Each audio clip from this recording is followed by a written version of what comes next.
Greetings, salutations, and other big words. My name's Ethan. My handle is Wrangler.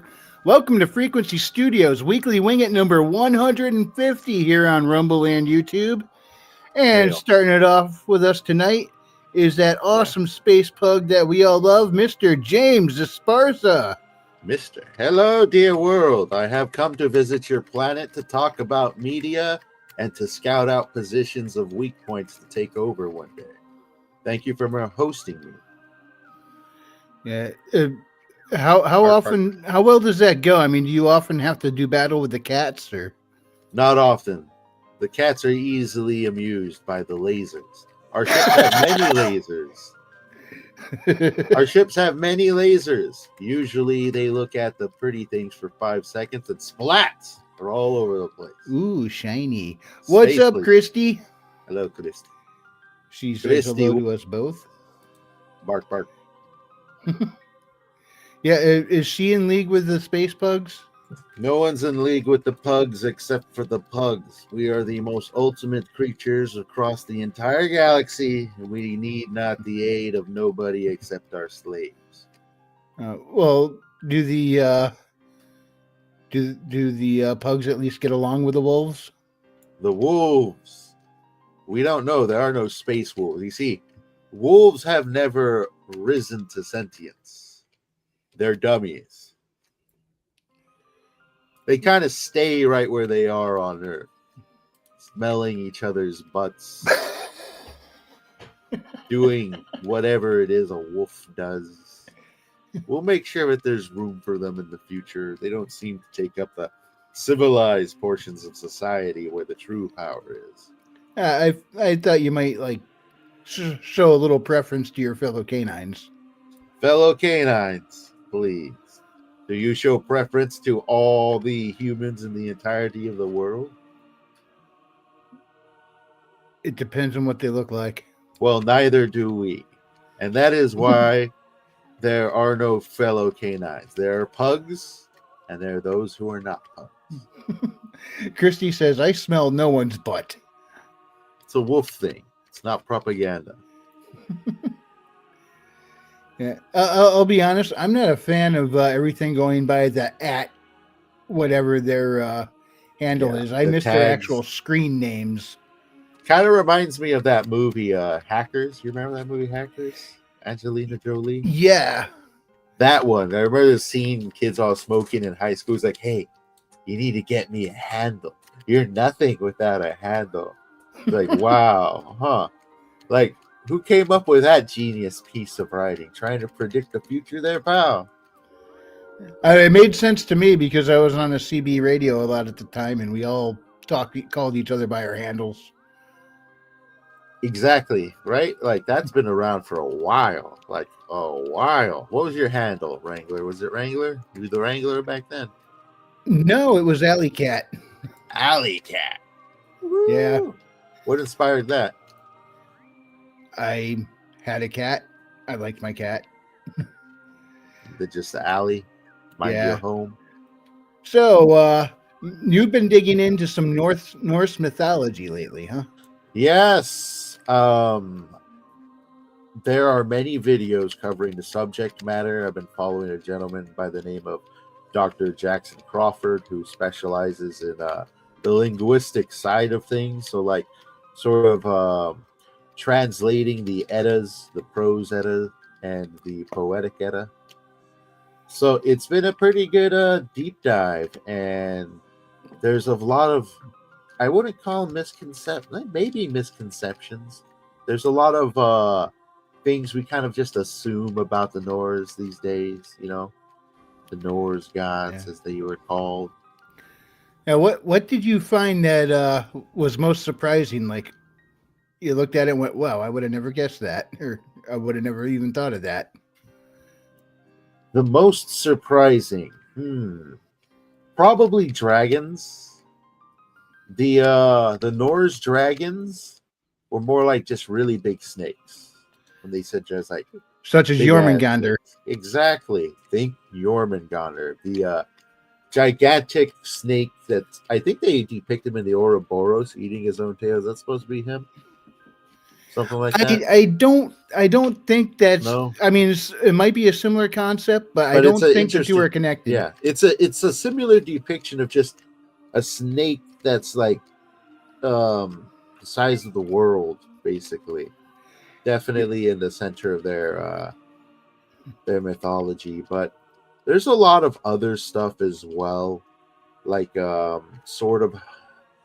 Actually, you know what? I think the number one thing that surprised me was the lack of information we actually have on them, right? compared to like the gigantic footprint they take in our pop culture and media. There's so much stuff based off of Norse and the Norse gods, and a lot of it is primarily just pop culture misconceptions and things inspired by comic books and writers alike that people kind of walk away with thinking is the truth.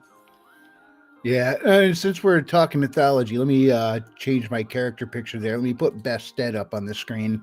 I think it's a little more appropriate to the conversation. There we go. Although she's Egyptian mythology, but I don't have any artwork for Norse mythology right now.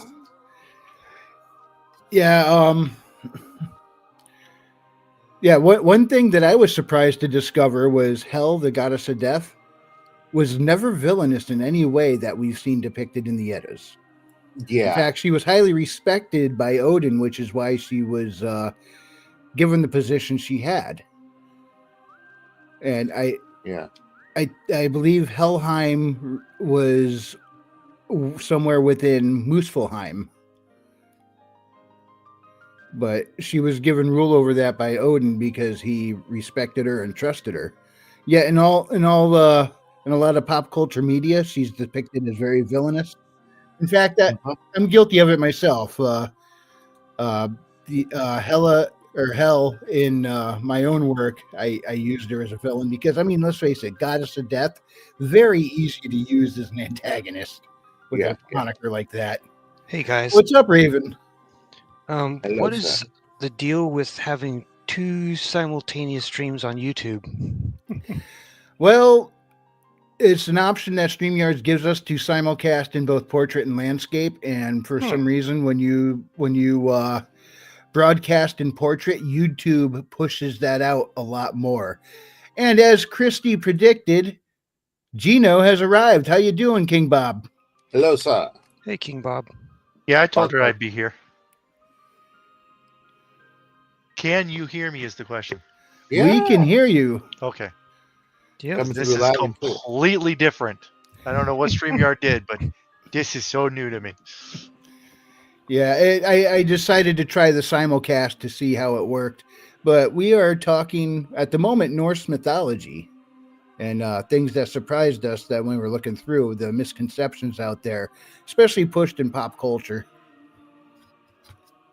Well, I can't speak to Norse mythology too much, but we were talking about, and I shared a couple of videos, one with James, about how the folklore that we grew up with has been changed a lot because it was actually historical documents that people could share with each other to warn about each other or about things, but keep it kind of hidden so that they wouldn't delete it or anything. So I think the one I shared with James was the Snow White one, right? Like the actual story behind Snow White. What is the story? James, you're muted. Oh, yeah, he shared that with me. I took a quick glance, but I didn't really dig into it. Do you want to share what it's about, Bawb? I can do my best. It's like a 30-minute episode. But it boils down, like, there's a whole bunch of symbolism in there, like in the original story, the apple's red and white for specific reasons, which I don't exactly remember. The thing that I remember the most, though, because it was this is the point of the story, was it was warning people that some mothers were killing their kids and digesting them, like actually eating them. Exactly. Wow. But that it was funny in Bicentennial Man when Robin Williams said, "Now I understand why some mammals eat their young." Well, most people don't even know that movie, so yeah, nice reference. But yeah, people doing it? Well, there's a couple of things that Grimm actually changed, because most of us know this from Grimm fairy tales, and when we look at like the Disney version, we go, oh yeah, well, this is way vanilla compared to Grimm. Well, apparently Grimm was way vanilla compared to the actual story. Really? Whoa. So some things they actually changed that are like, okay, they made it a stepmother. In the original story, it's not a stepmother, it's her mother. Oh, Her wow. mother's the queen, she's the princess.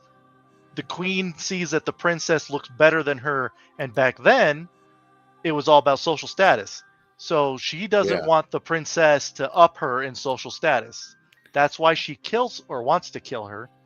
And then there's like representation of, if you eat her heart, it's a representation of vitality in back then, and then the liver was a representation of something else back then. So like there's a whole bunch of stuff that was in the original story that these people were telling to each other to warn them, hey, there are women out there that are freaking nuts that kill their own kids and eat them. So it's medieval Mean Girls.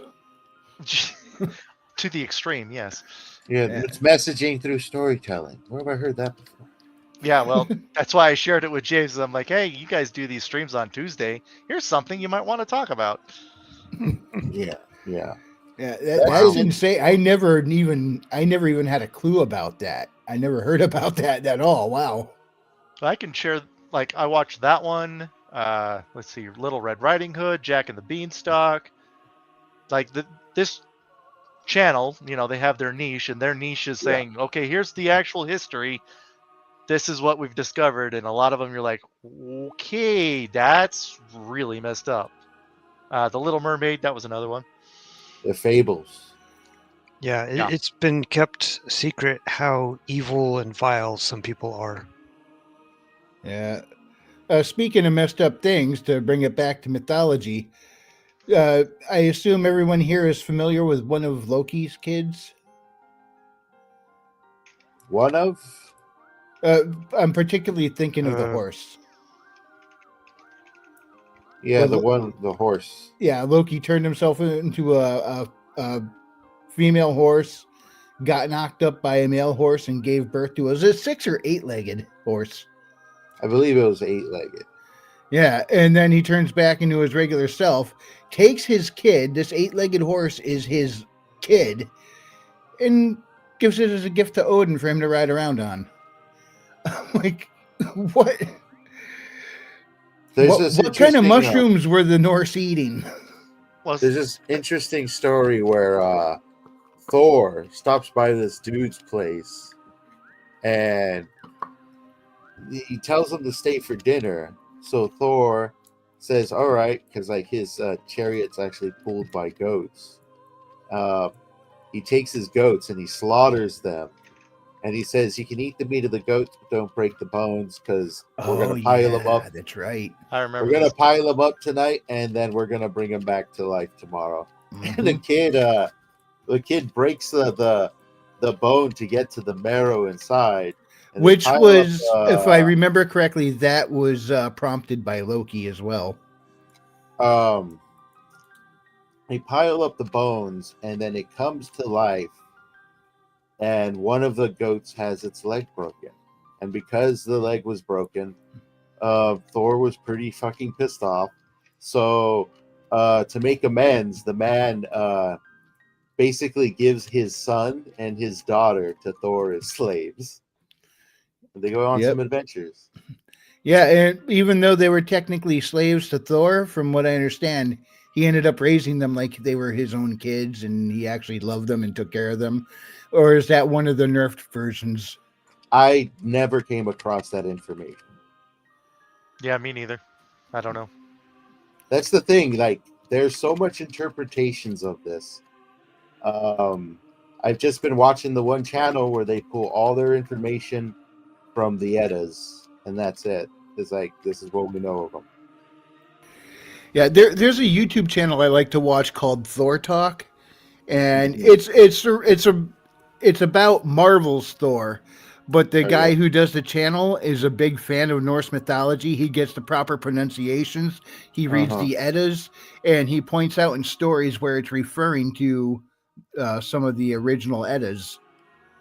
Yeah, there was a there's later also, run where they tried to get back into the source material of the mythology as best we can understand it anyway. There's also a very popular version out there that's written by Neil Gaiman that's called I think it's just called Norse Mythology.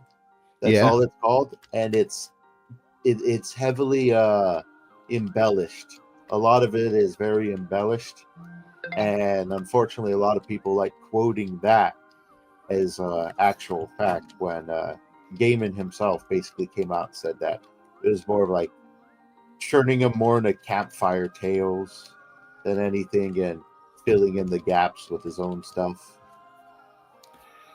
Yeah, I mean, a lot of creative liberty must be taken with that. Oh yeah, there's a ridiculous amount of creative liberties taken with almost everything we know about the Norse and in pop culture, I should say, in their pop culture representations.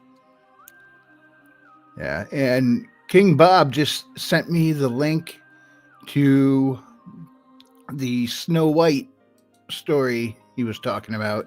I'm going to put that in the chat for others to check out. So paste. Snow White. Go. Okay.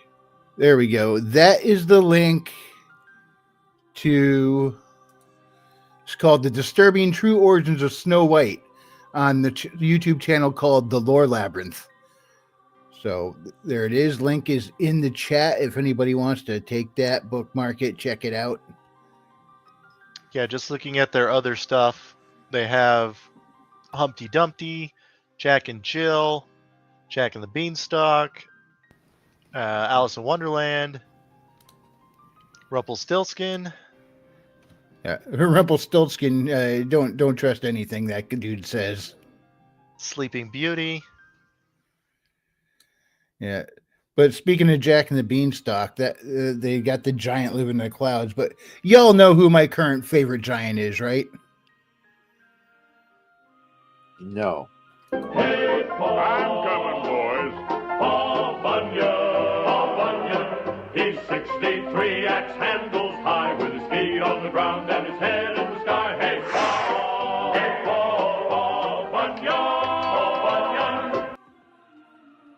Now they said he's 6 feet 3. He looks more like 20 feet tall. I could sing that song. I know all those. We used to watch those all the time when I was a kid. I'm sorry, my mic was muted. He's 63 axe handles high, and an axe handle is about 3 feet. So 63 times 3 is, what is it, like 100 and... He's just shy of 200 feet tall, I think. I'm trying to do math in my head, and I suck at math. 189. 189, thank you.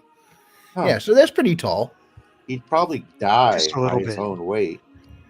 Oh yeah, that's actually a problem scientists face when they're looking at dinosaurs. They're like, these critters, and as with gravity as we know it now, they wouldn't be able to structurally support themselves. James, are you saying that it might have been slightly exaggerated? Is that what you're saying? At least with his blue ox. Babe, the big blue ox. And I wonder if he works well with John Henry Irons.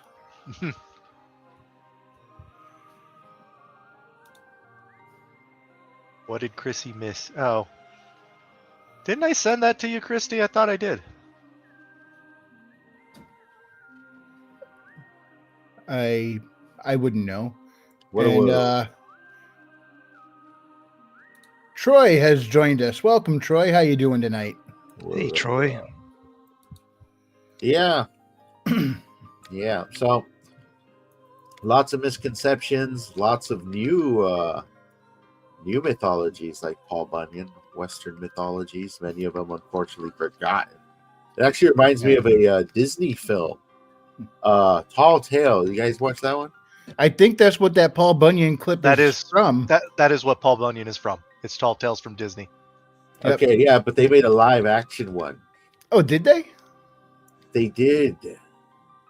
It had Paul Bunyan, Pecos Bill, some other Was dudes. Pecos Bill the one John who took a Henry. lasso and roped the tornado? Yeah, Correct. yeah. They had John Henry. John and some Henry other ones. Irons, the railroader. And then they went on an adventure together. I always Big liked the John John. Henry song. Yeah. Big Which, frankly, I John. think the John Henry story is very apt today towards anybody within a career field or hobby that that may be affected by AI. How so? Well, John Henry had to go up against the machine, the steel driving machine, and we got to go up against the AI machine. Yeah. It's like one of those double-edged swords. I mean, I remember watching Star Trek, and they would say, "Computer, generate this in the holodeck," and boom, it'd pop up. And it's funny. Everybody be like, "Oh, it's so cool! I can't wait till we have that kind of technology." Now they have something going in that direction. They're like, "Kill it with fire! Kill it with fire!" I'm like, It's here. It's not what we thought. Oh my god! Save us from our own creation. They didn't have the holodeck until TNG. Don't forget. this is true. Although they did have some kind of similar technology 200 years before, not the Federation, but in an episode of Enterprise, they came across aliens who had holodeck technology, but they didn't use that term. Oh, of course not. So what are y'all some of y'all's favorite mythologies, and what are some misconceptions from it that everybody thinks because of pop culture depictions that don't follow the source material?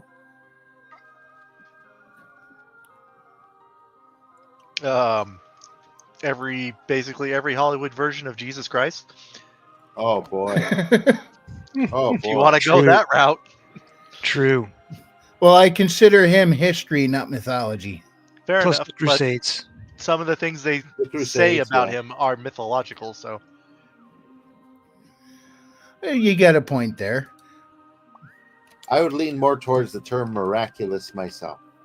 But Raven is correct. The Crusades. We don't often have appropriate depictions of the Crusades. We have this westernized guilt trip version.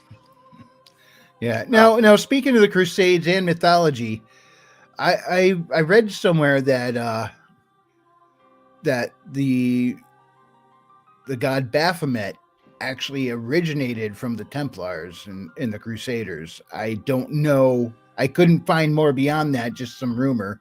So, I mean, a lot of this mythology has been so skewed over the years from what the original stories were. And a lot of them were just told generation to generation orally without writing down. So it would change, it would morph, people would move to another area with a similar but slightly different mythology, and they'd start meshing it together. So a lot of it gets diluted, changed, in some cases just completely different from where it started. And it's tough to tell where to pin down how it all started. yeah, the telephone game. Exactly. I suck at that game.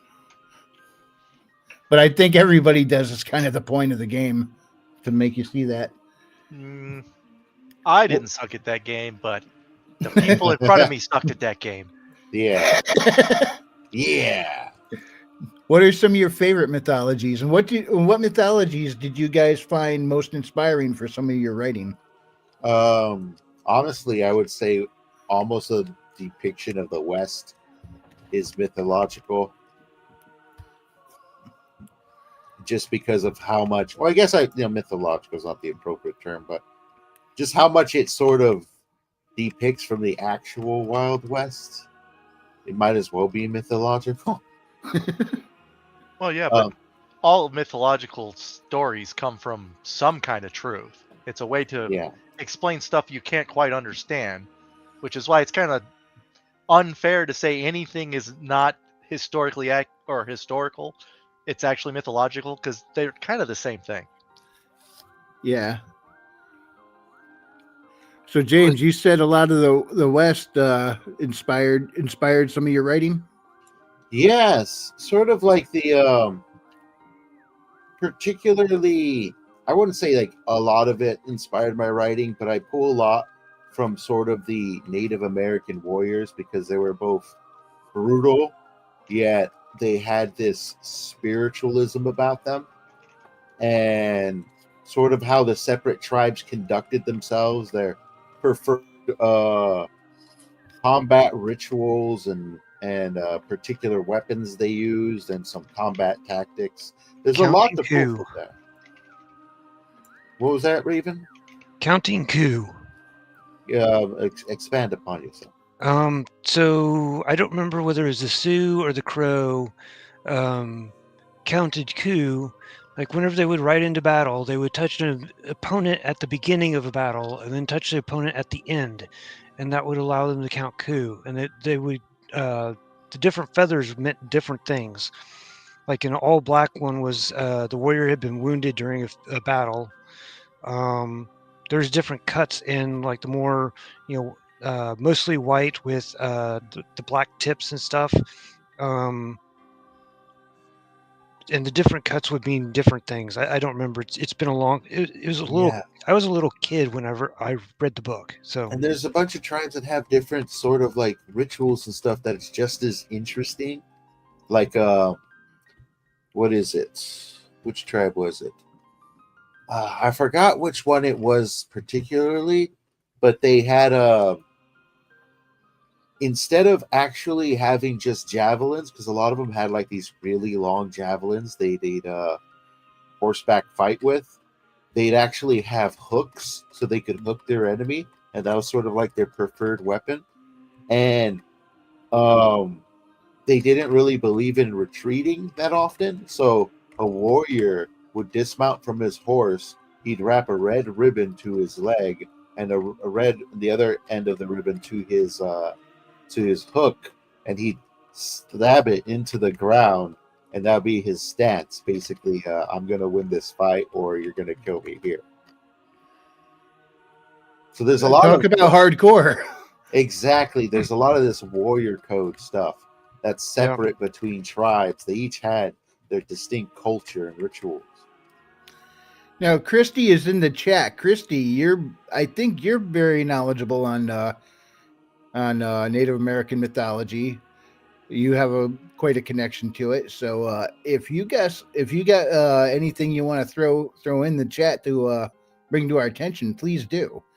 The only thing I know about Indian mythology, as far as in North America anyway, is Enumclaw and Capunis, who are twin thunder gods. What I think one of them threw boulders across the sky, creating the thunder, and the other hurled lightning. And I can't even remember what tribe it's from. It was kind of neat. I read about it once, but I don't remember much. Like I said, not even what tribe they're from. But I'm like, these guys sound pretty cool. I do know a little about the Central and South American, but even that is kind of, my knowledge on that is kind of on the skimpy side. Like, I think everybody's heard of Quetzalcoatl. A lot of folks don't realize he has a brother named Tezcatlipoca, and he was kind of like the antagonist devil side of things.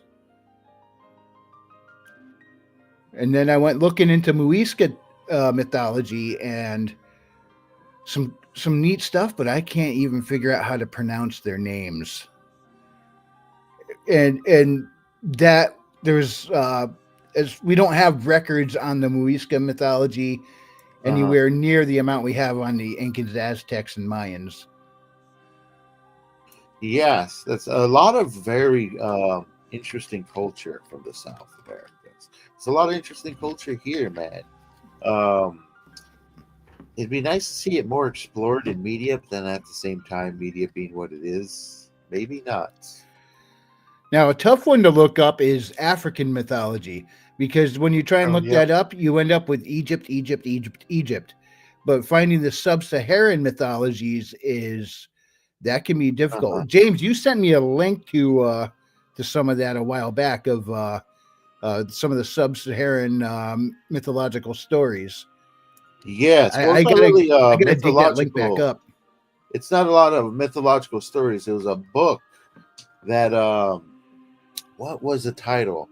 It was essentially a gentleman went about a small island off the coast of Africa, and maybe not even a small island, an island off the coast of Africa, and he just went about to the different villages and people, and he recorded the children's tales they would tell them, the kids around the campfire.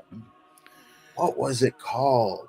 So they were more in line with like Grimm's fairy tales, but from that region. I wouldn't say Grimm's fairy tales because they're very much a lot more lighthearted in nature. I think it was Zanzibar. Give me a moment. I'm sure I can find it if I look it up. All right. And Christy mentioned Zeus having a baby out of his shoulder. This I've never heard of before. I've heard that, and it sounds very painful. Right. Now I do know that he had to beat up his dad, Saturn, or Kronos in it was Saturn in Roman and Kronos in Greek. Yeah, Kronos was his dad, who he had to kill. Who because he ate all his brothers, so he beat him up, getting him to spit all his brothers and siblings back out. Right, and then he married his sister. Yeah, it's lots of fun. I don't know what Chrissy's talking about. I've never heard of this Zeus having a baby out of his, because Zeus had his sister wife, and then Zeus had all of his little concubines that he would always have kids with, because that's what Zeus did. Yeah, I think one thing all versions of Greek mythology agree on is Zeus just didn't know how to keep it in his pants.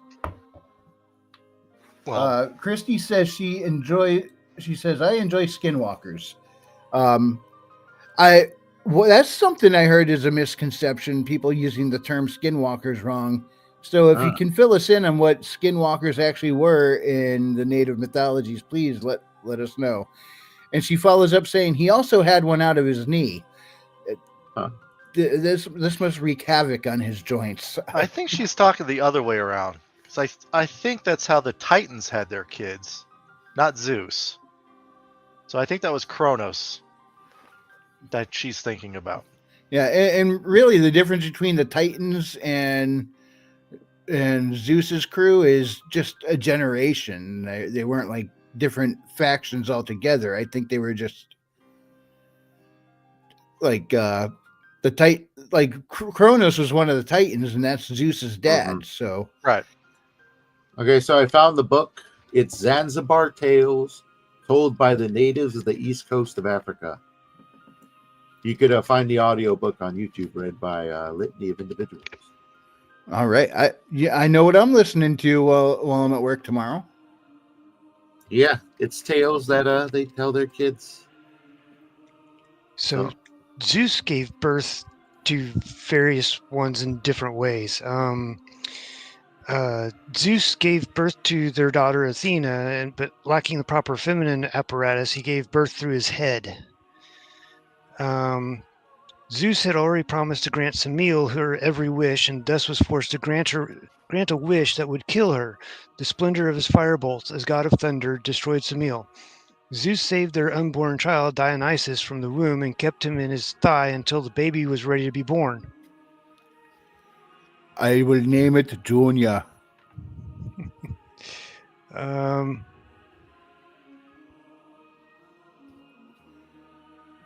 See, Christy says she was looking it up because she was always interested in Thor, etc. Zeus swallowed his consort Metis, her wisdom, after he had made her pregnant because he feared that she would bear a son who would overthrow him. And so Athena was born from the holy head of Zeus. Hephaestus with his axe may have facilitated the birth. Wow. Yeah, some of these stories get way, way wacky. Hang on. I'm going to see if I can get Christy on here. Here you go. Christy, I just sent you the link. If you don't want to come on, no problem. I understand. But if you do want to come on and explain a little bit what you're talking about, that'd be cool. I think the only problem is that she only has her phone. Yeah, so if she does come on, it's probably going to be just like a temporary stay at best due to that phone's always giving her hassles. See, Zeus had his daughter out of his shoulder. His son was done of. Yeah, she's trying to type on her keyboard on her phone, and yeah. So if she could come on, it'll probably be a lot easier for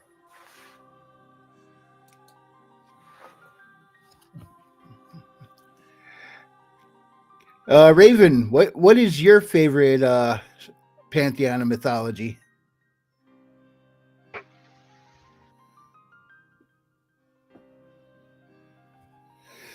Nikolai Powell is here. What's up, dude? Surprised to see you this late. Sorry about that. Let's see. I studied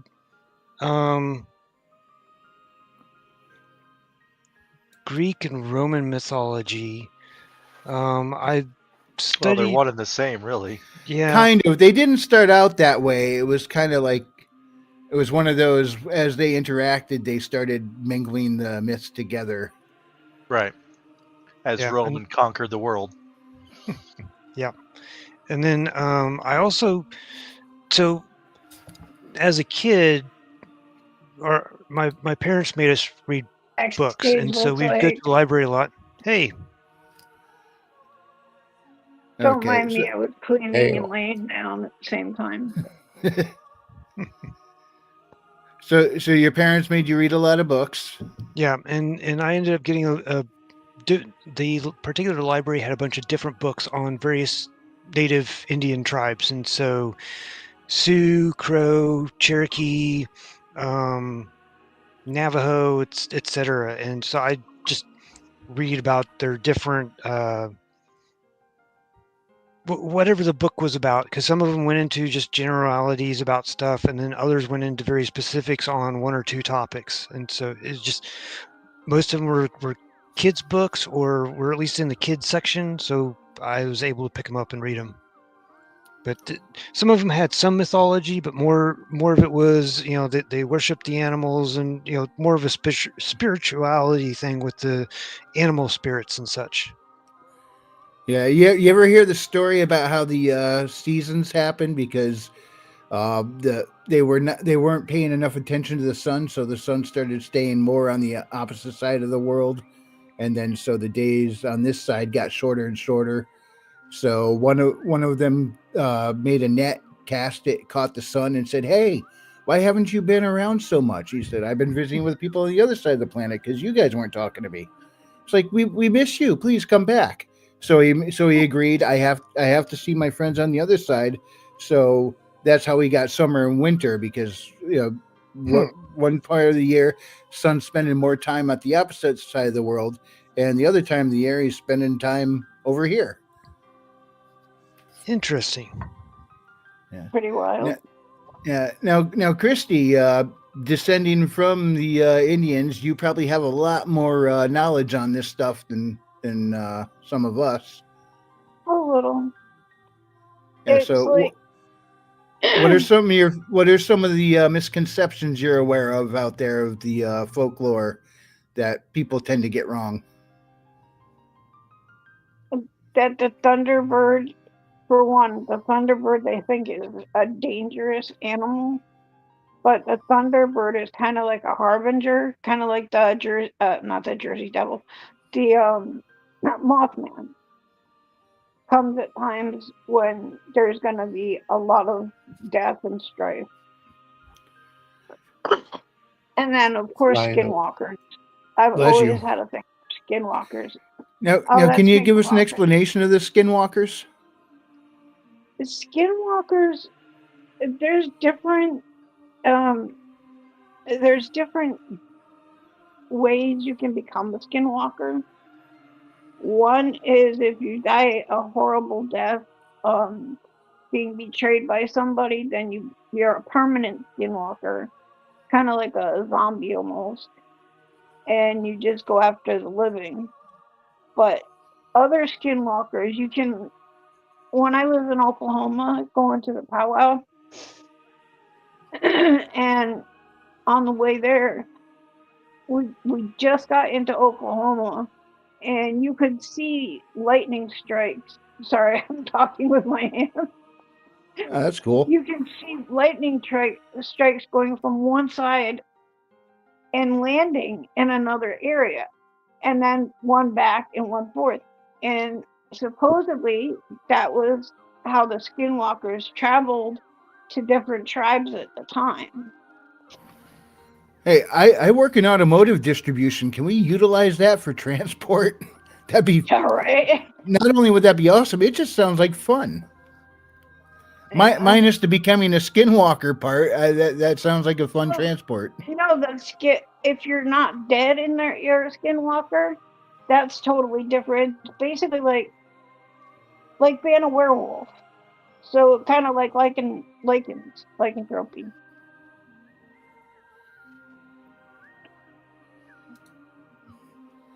It would be Yeah. really You say, cool to Bob? see. Go ahead. Sorry. No, go ahead. I was gonna say it'd be really cool to see media portray more of this.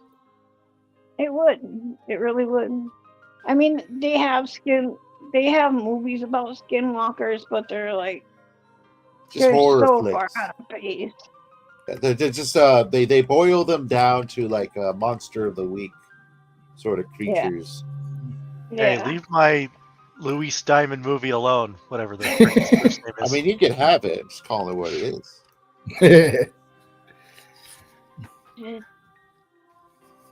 Frankie, you are too heavy to be on my chest. I'm sorry. Is that Butters? No, Freckles, he outweighs Butters by like 10 pounds. Whoa, big kitty. No, he's a little kitty, just a fat kitty. Yeah, I'm dense. sorry. Kitty. I'm sorry. Yeah. But your girth outweighs your length. He's a potato. Yeah. I love you. I'm sorry. And Frederick Gimon has joined us. What's up, Frederick? Hello, everybody. How are you Hello. doing? How's everyone Frederick. tonight? Frederick, Hey, Raven. Hey, how's it going? I'm in the backstage now. No, you're still live on stream. I just That's what I changed the meant. format to put Frederick's screen up there. Yeah, we're all You got I a like lot of that Frederick. filled in now. we're all live. Yeah, it's coming along. That is pretty It's cool. almost done. Working my way up there slowly, and I've even got another one. I've got another Jim Lee X-Men piece that I printed out here. So Oh, nice. a lot of Oh, good wow. times ahead. I'm just trying to procrastinate so I don't have to do the Batman with all the buildings. So, Frederick, we've been talking about mythology. What are some of your favorite mythological pantheons? Well, I mean, Eris is one of the most interesting that I find in ancient Greece, where she was one of the most jealous goddesses, right? Or they wouldn't allow her to go into the Greek gods' parties, and so she got one of the golden apples and wrote on it Kalisti, which means to the prettiest, right? So she took that golden apple, threw it on the dance floor in the party she wasn't allowed at. And so all the beautiful goddesses, right, like Athena and all the other babes, they were like, well, this is definitely destined to be mine because I'm the prettiest. And the other ones were like, no, I'm obviously the prettiest. So it just like made everyone fight at the party to try to determine who was the prettiest, because she was having her vengeance on all the other goddesses for not being invited to the party. So she's known as the Greek goddess of discord. Cool. I haven't seen her in your Discord, Fred. No, she's banned in my Discord. You can imagine why. It's kind of funny, though. There's supposed to be these ultra powerful mythological figures, and they're all as petty as a high school drama. Oh yeah, they were not like, they were powerful beings, but they were not without their weaknesses and flaws and character flaws. Yeah. No? You sure? Oh yeah. My cat disagrees. Now, it seems almost like the Greek pantheon has a modern day edition because of a video game. Kratos and God of War has become so popular that, I mean, when you look up Greek mythology, I often find a section for Kratos. Oh yeah, I could see that. I mean, Marvel Comics has like taken a lot from the Greek mythology as well, Norse mythology too. Like a lot of superheroes, they just like completely pillaged the mythologies to get inspiration for their heroes. You got also Assassin's Creed Odyssey, which takes place in Greece, and they have, a lot of mortal foes, but also a couple of like creatures like the Minotaurs in there, and a couple of higher order beings as well. I hear Minotaurs are pretty popular in prose Oh, no. novels these days. Oh, yeah, no. The ladies love them. Raven wants us to talk about it, right? No, thank you. No, is it Bob? Yeah. Now DC no. seems to lean more into the Greek mythology, where Marvel leans more into the Norse. However, they do have Greek mythology in Marvel as well. In fact, for a while, Hercules and Hulk were buddy, and when Hulk was written out for a while, they continued the run. Instead of calling it the Incredible Hulk, they called it the Incredible Hercules, using the same style font for his title headline. Is that a fact? I didn't know that. Yeah, and then in an alternate reality, in one of their what if alternate reality stories, he was very close with Wolverine. Hercules was? Yep. Unfortunately, in a way too modern way, it was. Oh, what a And shock. so our modern myths get weird too. It was like I couldn't believe they did that, but hey, whatever. It's Marvel. What do you expect? Modern Marvel it's terrible. And that's kind of why we're doing our own thing here, is to get away from all that. This is true. Excuse me for one moment, please. I'll be right back. Yeah, the destruction of a lot of groundbreaking entertainment really did fuel a lot of creatives to just jump in there. Oh yeah. I know. That's what definitely helped fueled me to just start picking up the pen and writing, because Well, they're powerful archetypes, man. You can just jump into that, and the characters like take on a life of their own, and the stories write themselves almost once you've got good, well-defined characters. Especially the fact that they did have those character flaws is what makes them interesting. Because they came out of the stories, right? I mean, it comes from Greek theater originally, I believe. All those stories. a lot of them do. They've been blended and recreated and retold to quite the degree now. So these were like well-developed archetypes, well-defined characters, and once you just throw them into a situation, it's like they write their own stories at that point. Oh, Fred, you got a furry too, huh? Yeah, I use her to erase. Like when I have an ink spot, I just use the white and just put it on here.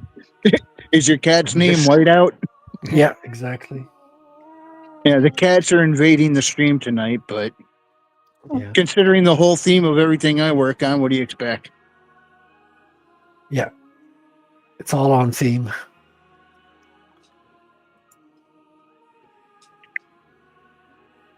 So how's the campaign going, Frederick? Well, it's about to close out in less than 2 weeks now. So on December 6th is the last date.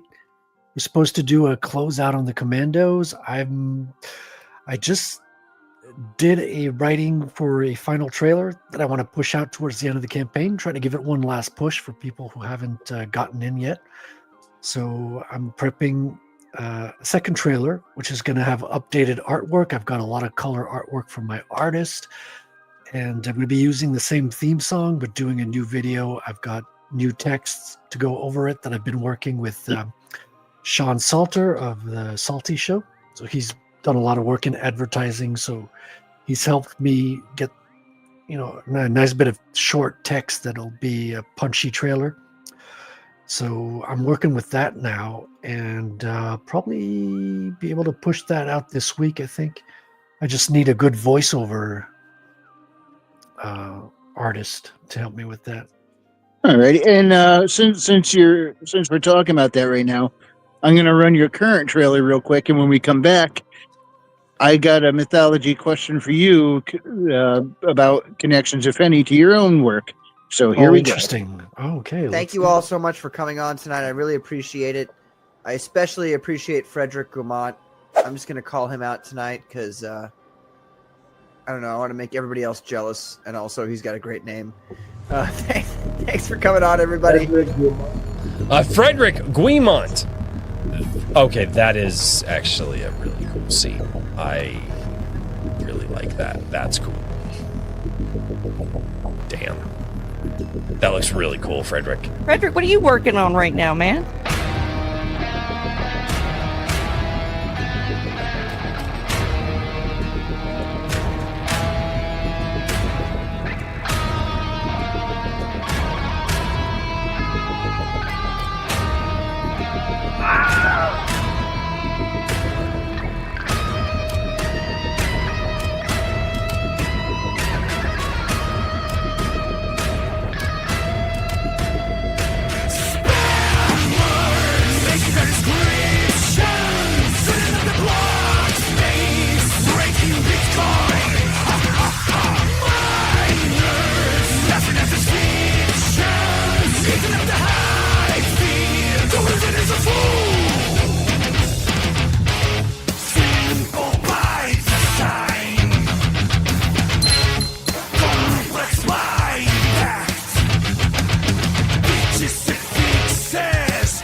Very cool.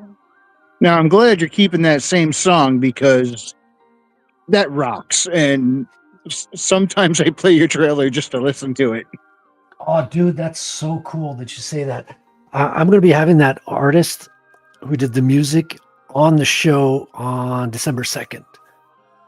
So we're going to be able to ask him questions and maybe listen to some of his other songs as well. So it's going to be a lot of fun. Awesome. And you know what? I got to look up his full song just to hear the whole thing. I've only ever heard the little bit that's in your trailer, and that's it. Oh, right. I mentioned the website where you can find his music at if you pause the end of the trailer. I think it's on Wavelink or something like that. Wave Shark. Okay. I forget what it's written in there. Now his band name is Anonymal. Anonymal. It's like a mix between anonymous and an animal.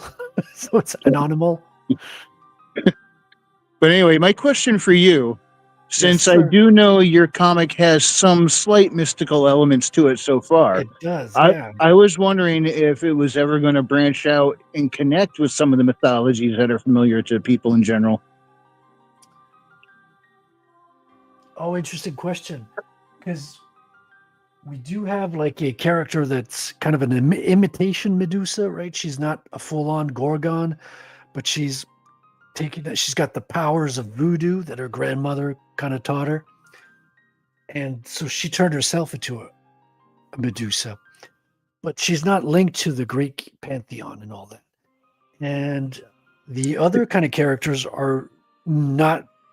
don't have those same like Greek inspired roots. Like it's not like a big theme to take on the Greek pantheon. Like I've got One of them is the Tiger Twins, which are entirely made up, right? They're just like martial artists who've got a little bit of mystical touch, but it's nothing, no Greek roots, at least nothing that I can link to consciously. And so it's probably going to diverge. I don't think you're going to see a whole lot of that. But who knows? Like, you never know.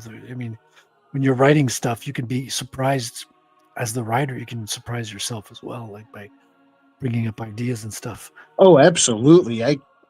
There's been a few times where I was writing something and it went in a completely different direction than I originally intended. And it just kind of got there spur of the moment. I'm like, oh yeah, I'm keeping that. Because I do like having something bigger than life, a little bit of magical versus the technological.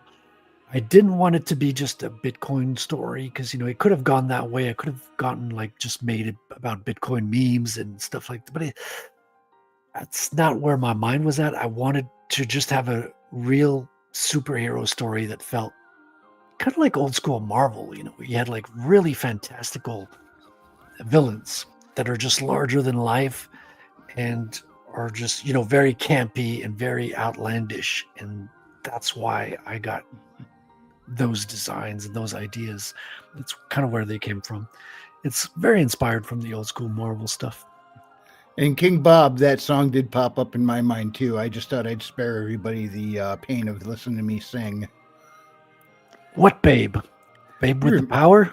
Power of voodoo. Voodoo. You Well, if do. you say power of voodoo, who is not going to think of that? Come on. Remind me of the Babe. I found my baby. Yeah. Crying hard. And she's to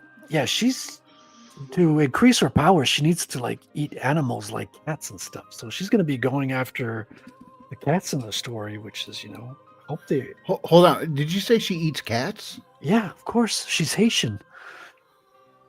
Oh, that's right. They do like to run down to the restaurant and get some General Tso's kitten. They're eating the cats. They're eating the dogs. Yeah, didn't you hear the song? Big thing last year. So, Oh my God! she's going to be threatening, Mammy's cats, the landlady where Rattel lives, where Remy lives. So it's going to be part of the story. You're going to have to tune in to see if they make it out in one piece. Or if they lose a leg here, an arm there. Yeah, it's going to be a lot of fun. It's fun to play with those types of characters, larger than life. It's very visual.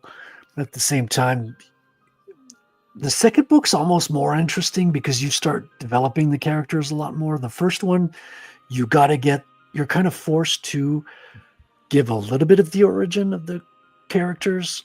And at the same time, it's an action book. So I threw in half the book is action and introducing the villains. So the first book, I feel as a writer, it goes by really quickly. So I'm looking forward to the second book. I think there's going to be a little bit more development. And the second book's going to be almost twice as big as the first one. 42 to the 24 of the first. So, yeah. Now, way off topic for a minute. I know I said I was going to spare you all my singing, but I've changed my mind. But I got to give a little background on this. All right. The game Silk Song. I've been playing it a lot. There's a section in there called High Halls. And when you go into the High Halls, there's an ambush room. You go in, the door's shut, and then you get assaulted by wave after wave after wave of it goes through 10 waves. And it's called High Halls, and it got a song stuck in my head that I just had to alter some words to.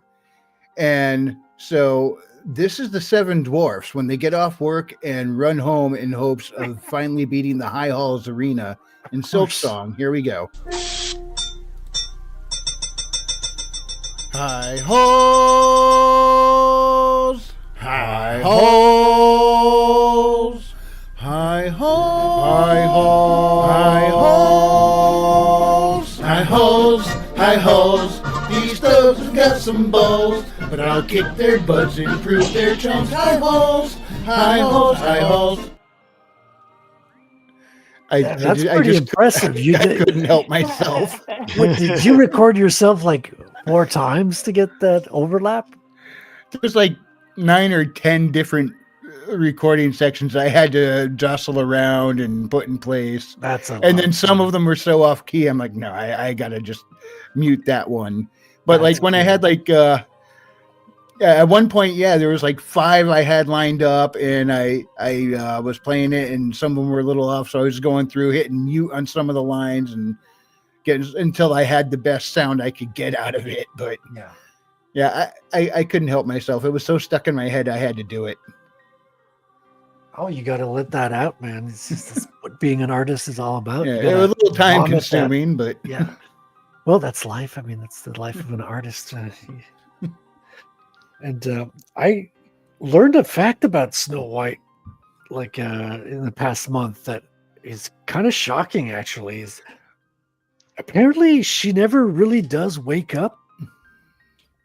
I don't know if you guys knew this, but no. When King Bawb started off letting us know about the true origins of Snow White, and we put the link in the live chat to the video that discusses it. Oh wow! Yeah, in fact, I'll drop it again in the live because chat. In the at least in the Disney movie, the prince comes in, gives her a kiss, and then you see her waking up. But then the prince takes her to a faraway land where the dwarfs cannot follow them. Right? Follow me. Uh-huh.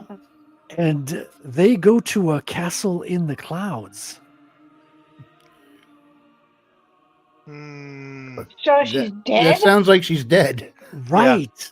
That sounds like, they're telling the adults that she's passed away, but they're letting the children off with a happy ending that she's going off with her prince in the castle in the clouds. So she's kind of ascending to heaven, and her prince might be her guardian angel who's coming to take her away. So Regina won. Sorry for the Once Upon a Time reference. Well, I don't remember that part exactly, but I do remember them mentioning that the dwarves were actually representation of children, because back then a lot of the miners that mined the ore and stuff were children, so she actually just stayed with children in the original story. They actually used miners for the miners? Exactly. Funny how that works, isn't it? Today they would be Bitcoin miners. Yeah. And then So you're a digital dwarf there, Frederick? Well, I'm not currently mining, but yeah. I'm mad at my Bitcoin. It keeps dropping. It'll go back up. Oh no, I'm actually kind of glad on about sale that for because Black I can buy the Friday. dip. Yeah, you buy now. Buy it now while it's down. You buy now. It's just a Black Friday sale. It'll be But yeah, it also mentioned something about the glass case that they put people in, were something about displaying death or something. Right. Yeah, it's like she's in a glass case, like a glass coffin. Exactly. Yeah, there was a specific reason why they used that, but I can't remember what it said in the video. But as for the kiss part, the thing that I remember them mentioning was that he didn't actually kiss her, but he actually dislodged the poison apple from her throat, which is why she was able to breathe again and came back to life, even though she was technically never dead, at least in the version that they were talking about. So it was CPR before they had the term. Kind of, yeah. But I think they were saying something like that was one, because they go through like all the different versions of the story and how it's evolved over time. But it's an old German tale, right? Right. So they were talking about the specific German origin from it, but they also talked about, okay, this is what Grimm changed, and this is what some French guy changed in this version, and then in this Dutch version, You it's gotta like watch out this. for them French guys. So yeah, Hey. he's not really French. He's French Canadian. Oh, They speak Quebecois over there. It's completely different. Yeah, those are the French guys with backbones. Yeah, I know for quite a while it was an ongoing joke that the French were pushovers, and I used to like to say that's because all the ones with a spine left France and went to Canada. Yeah. right. At least that's what my ancestors did. Well, they don't outnumber the non-brave French guys then, because Quebec still can't declare independence for some reason. Have you not Well, it's seen because their they truck voted drivers? they voted on those Diebold machines. So what do you So expect? just do it, man. Just become independent. Do it! Yeah, I mean, it's coming up in the topic of conversation again with the Alberta and Manitoba. Oh yeah, Saskatchewan. And say the difference that I know though is those people actually do want to join America. As far as I understand, Quebec, they don't want to have anything to do with anybody. Their own thing. That is respectable. It's like, leave us alone. We do our thing. Quit bugging me. I do have a great deal of respect for that. Very individualistic. Yeah, I mean, if our leaders weren't so socialistic, that might make sense. But who wants to separate if we're going to turn into a communist? Although we're already turning into a communist state with Canada, so Yeah, what's the difference? it's like choose your poison at this point. Commies Blame A versus Canada. Commies B. Right? It's kind of what flavor of communism would you like with your moldy bread? One comes with pancakes, one comes with crepes. Yeah. I can make At those. least your moldy bread and government cheese probably comes with maple syrup. So Yeah, we'll always have maple syrup.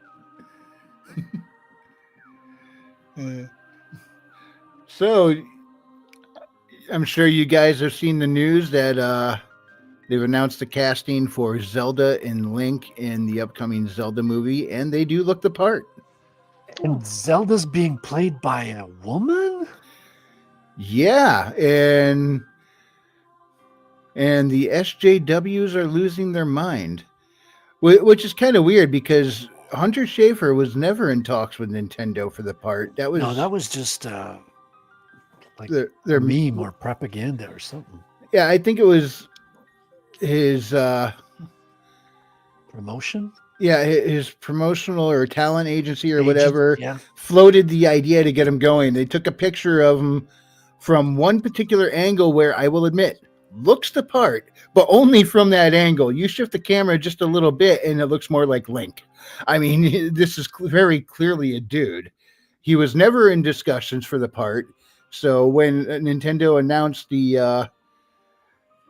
the actual castings, apparently a lot of people who bought into it lost their minds and they were just pissed.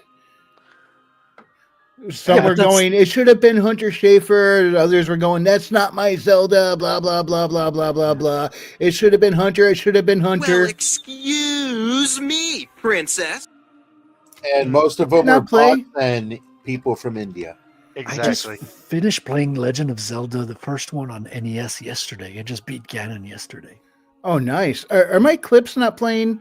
No, my screen went, huh? We saw it.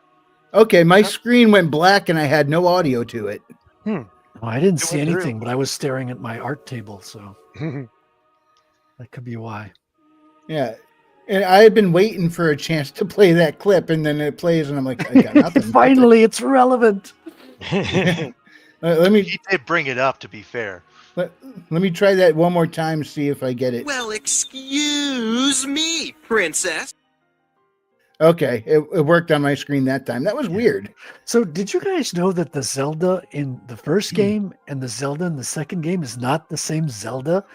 That is just a very common name for princesses that get captured. Yeah, I guess the lore is every first female born in that line is named Zelda or something. Okay. I mean, even Robin Williams' daughter is named Zelda. Dude, no, but the that's Zelda actually happened. I mean, we have historical precedents for that. Look at the frickin' popes; they do it all the time. That's nothing new. That's like, the popes okay, take that makes on sense. a fake name, though. That's a name they take on when they take the role of pope. Well, yeah, they're but not born with that name. There's still historical precedents. If you look at like the French leaders, the English leaders, the Spanish leaders, a lot of times they would do that. How many Louis do we have? Yeah, there's a reason why Louis the 14th is famous. Well, that's why he's called the 14th, because there's 13 before him. Well, exactly, because they kept doing this over and over and over again.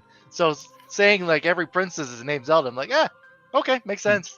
Yeah, although every time a new pope is in place, they take on a name, and it's always certain types of names. And with this last pope actually being from the U.S., I hope they're going to have a name that I was more familiar with. Like, I want to see him take on a name like, I'm going to be Pope Jeff, or I'm going to be Pope Chuck. Just Pope George. No.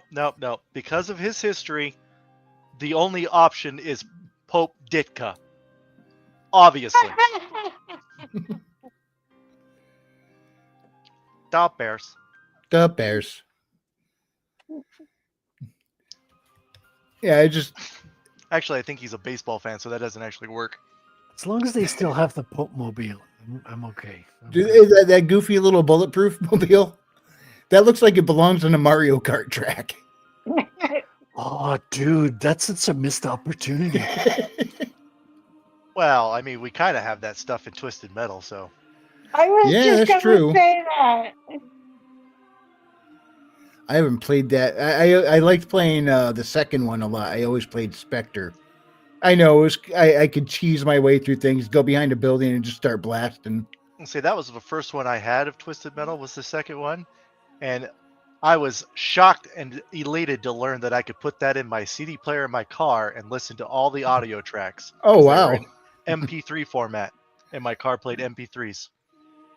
Yeah, and then Sweet Tooth comes along, and I'm like, I hate clowns. Not all clowns.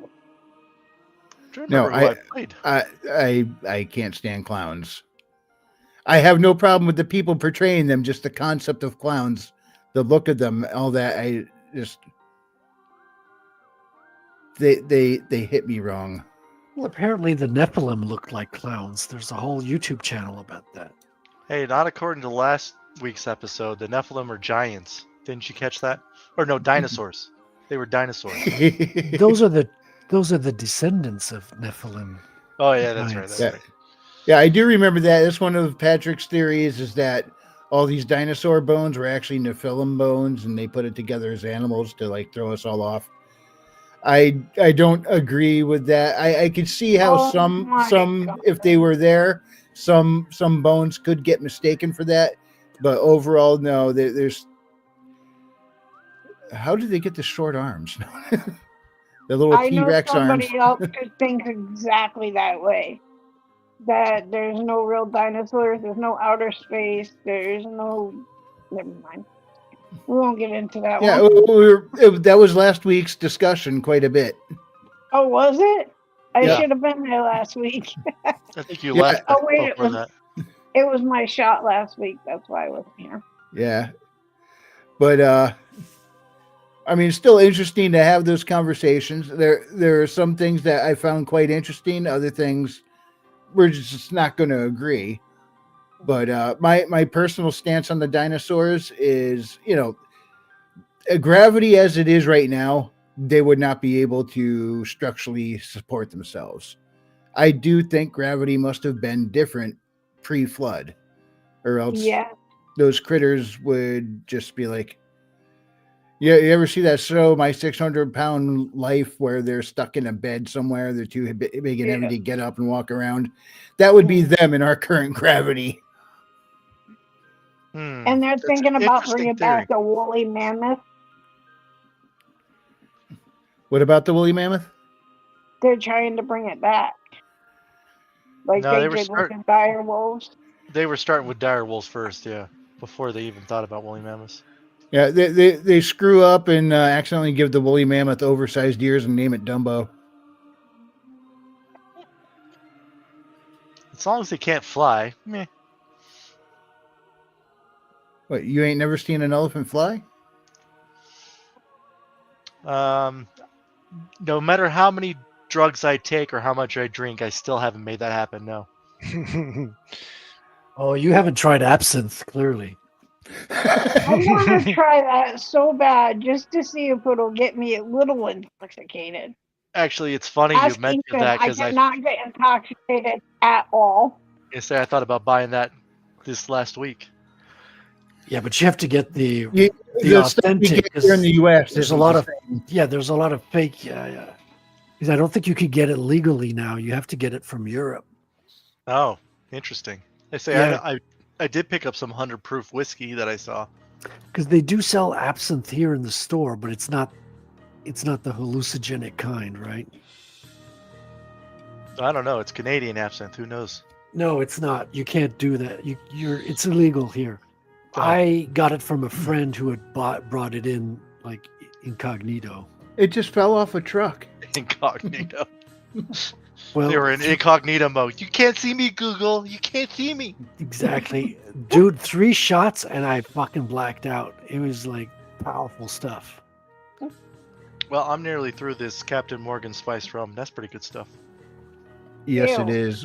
Back when I used to drink, that was my drink of choice. Then I discovered Bud, and the alcohol was like boring. I don't understand how you guys can drink beer. It just tastes so nasty to me. I don't think that's the kind of Bud you're thinking. Oh, that stuff. Well, yeah. That stuff. Yeah, I can't stomach beer. It just never set well in my gut. And He's not talking about Budweiser. He's talking about the Bud. Well, I suppose Good old you're not allowed to cannabis. call it its name. Yeah, I don't know how YouTube Mary does the Jane. rules. Well, it's legal now, isn't it legal in most? It is. It It's is legal now. in Canada. And Right. they're getting But it's ready not legal to federally. they're getting ready to federally legalize it. I don't know about that because RFK is pretty anti. I think Texas has recently Oh, passed a wow. law against it. But I recently just put it down myself for a little bit, and wow, I have a slightly clearer mind. Who'da thunk it? We want the old Wrangler back. You're no fun. I could be fun. I do things like Play Silk Song and make songs about Silk Song.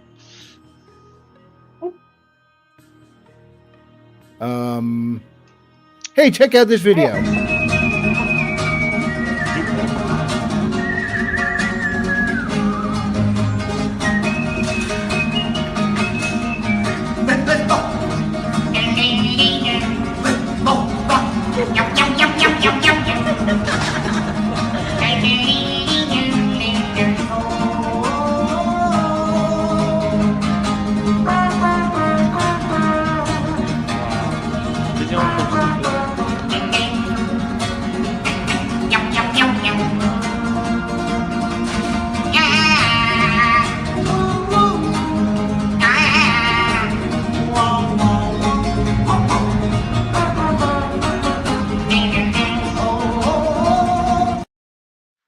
I wish that guy hung Wow. out in the hallway of my apartment building. Right? Whatever the One-man highest band. bill, yeah, so whatever the highest bill I have in my wallet is going in that guy's guitar case. That's Yeah. amazing. I haven't played that in so long. I had to drag it back out, dust off the clip. That's almost as no. Yeah, I'd say that's on par with the "I've got no more F's to give" song. That was a good movie. Wait. Oh, okay. Yeah, it took me a minute to figure out what you were talking about. What movie? Clint Eastwood. Oh, yeah. Mm, Anything with Clint Eastwood was a good movie. That was the Man with No Name series with you had A Fistful of Dollars. $4. Mhm. But could he make? Was it Gran Torino or Gran Turismo? What was Gran it? Good, Torino. Bad, and the Ugly. Yeah. Could they make that movie today? Sure. I think so. I figured due to language, the studios would be too afraid. It's too big a risk. Well, The studios are gone now. Everything's with Yeah, AI. People are making exactly. movies Yeah. with AI now. and I think you kind of alluded to it already with your story about the Zelda movie. Those woke people, they're losing power. We don't care what they think anymore. I don't think Hollywood cares what they think anymore. Good So, point. yeah, So, can in see- celebration, let's take a look at a Zelda clip right now. Ain't no black protagonists in Nintendo games, boy.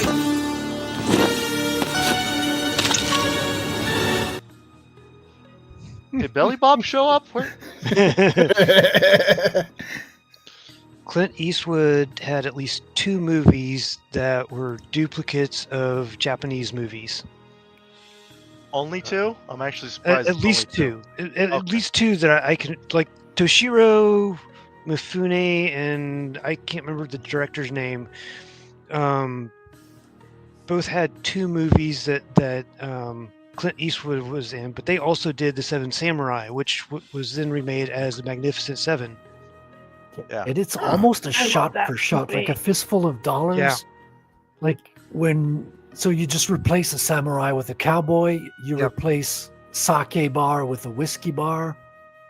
Oh, It's yeah. the same, almost shot for shot.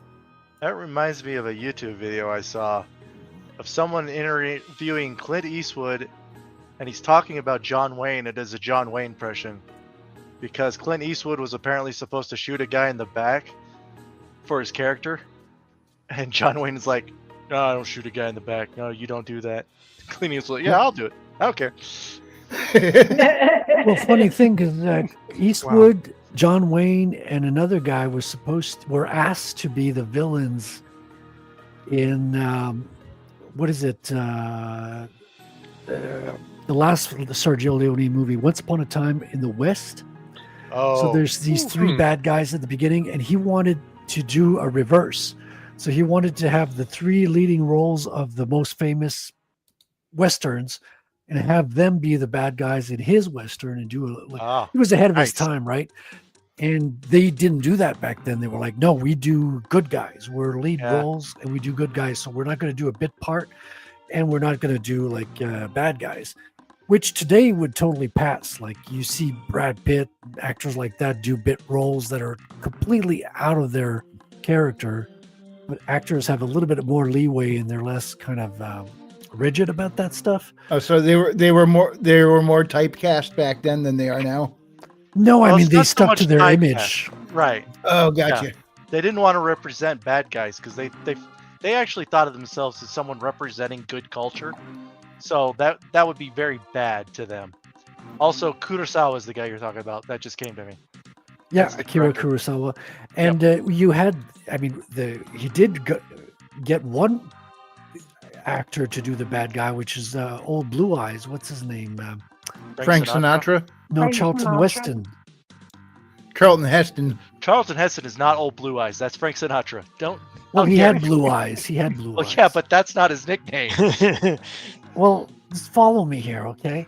Okay, I'm He had listening. Go never ahead. done a bad guy, and he was notoriously a good guy and a very moral character usually in his movies, and he plays one hell of a bad guy in that film. That's fair. Now, see, I'm more of a comedian Western guy, so I watch stuff like My Name is Trinity. So, 1,000 Ways to Die in the West. well, Blazing that's more modern. Saddles. That's still more modern. I'm talking about like old school Ah. spaghetti westerns that didn't take themselves seriously. Have you ever seen They Call Me Trinity or My Name is Nobody? I have not. If Nope. you like No, I ridiculously have not. stupid slapstick comedy, watch either one of those.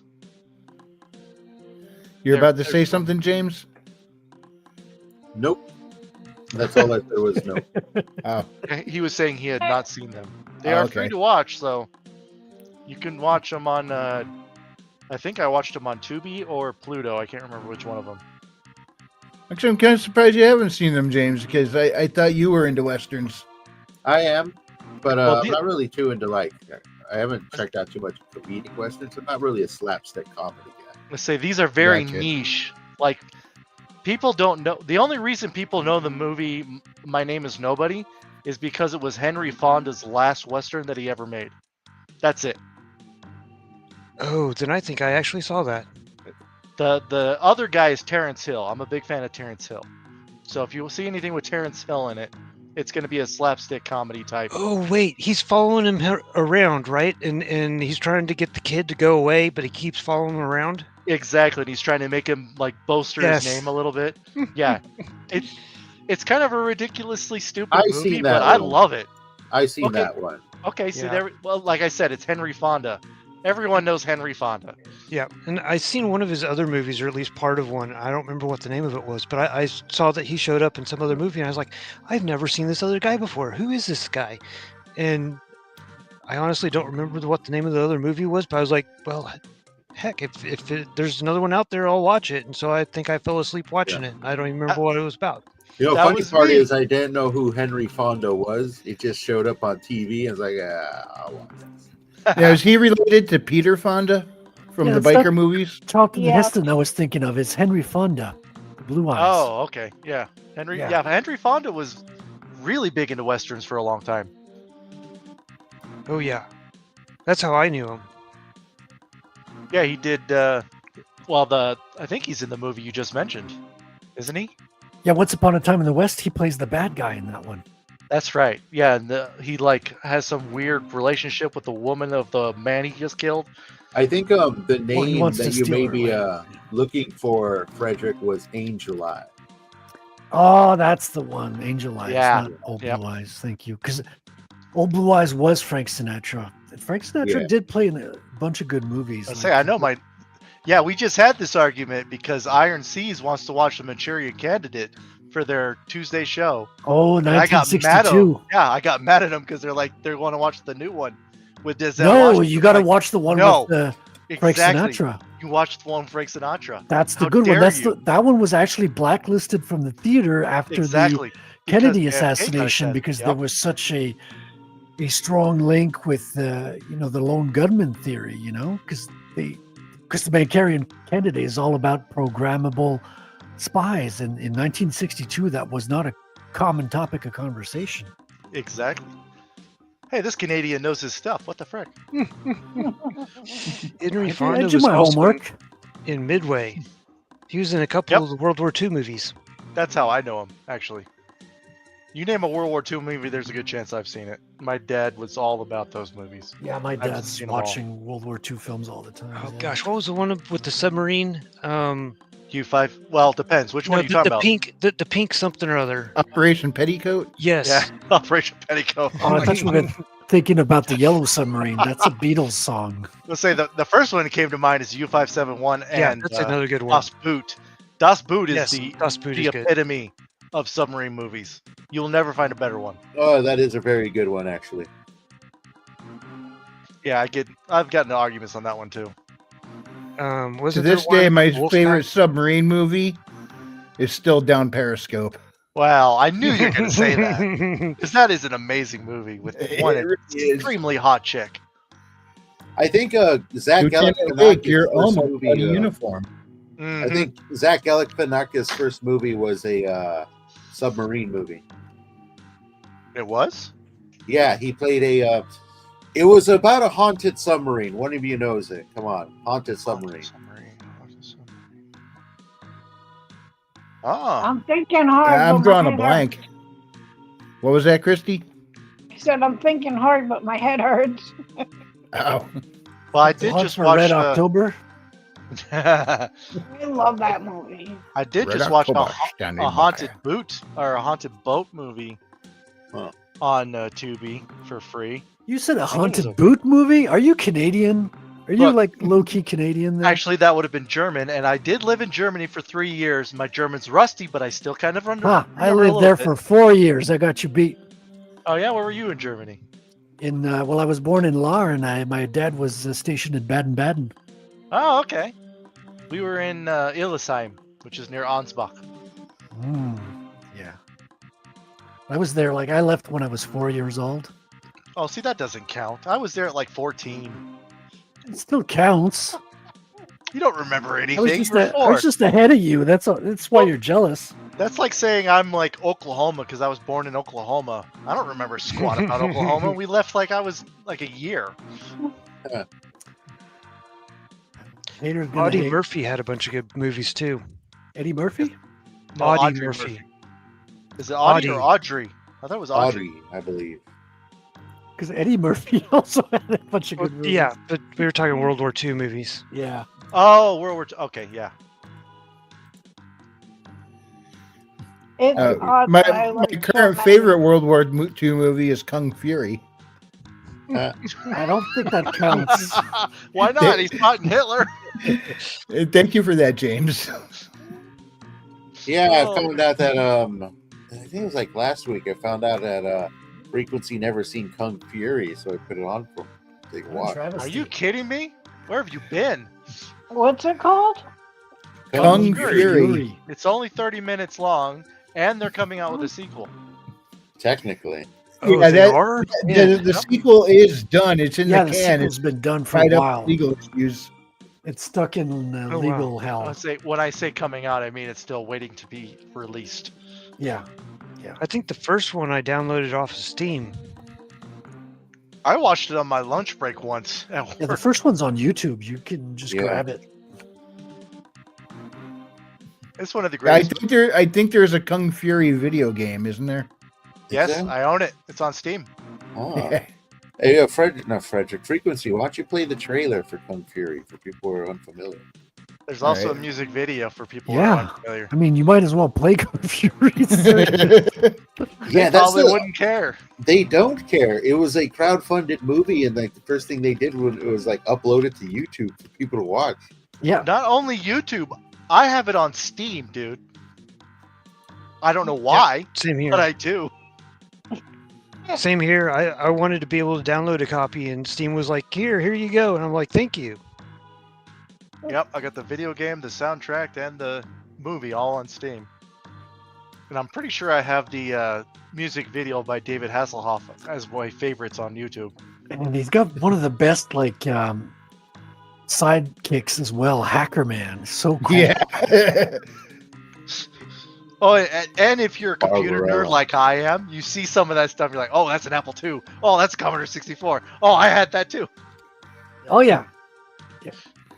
Let It's me good stuff. kill the background music here. Kill it with fire. Kill it with fire.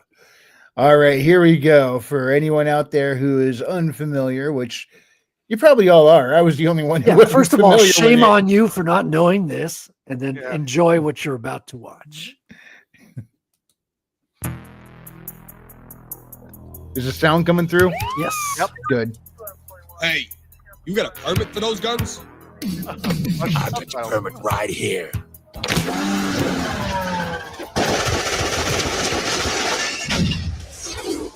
All units, we have an ongoing shootout at 24th and Northwest Street. I'm on it.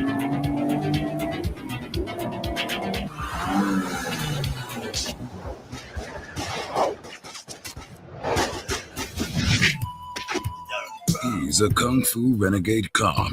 I don't want to hear it, Kung Fury. I've just been at City Hall. You just destroyed an entire city block, for Christ's sake.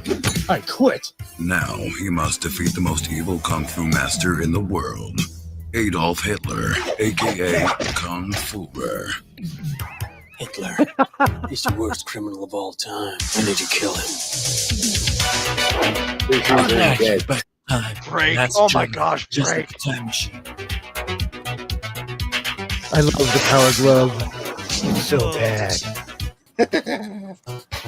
You're stacked. Oh no.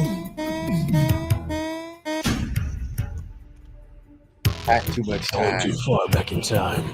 This is the goddamn Viking Age. I'm a cop from the future. I need your help.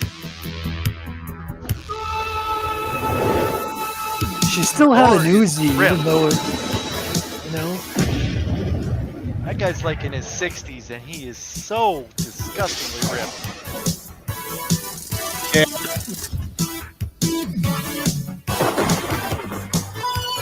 Get ready for a new world of unspeakable adventures, never before shown in a motion picture. Get ready for Kung Fury.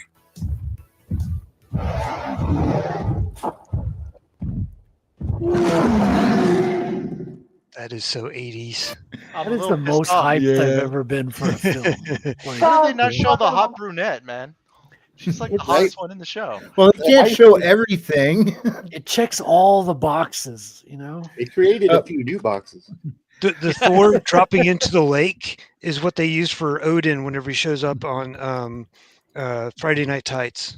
That's awesome.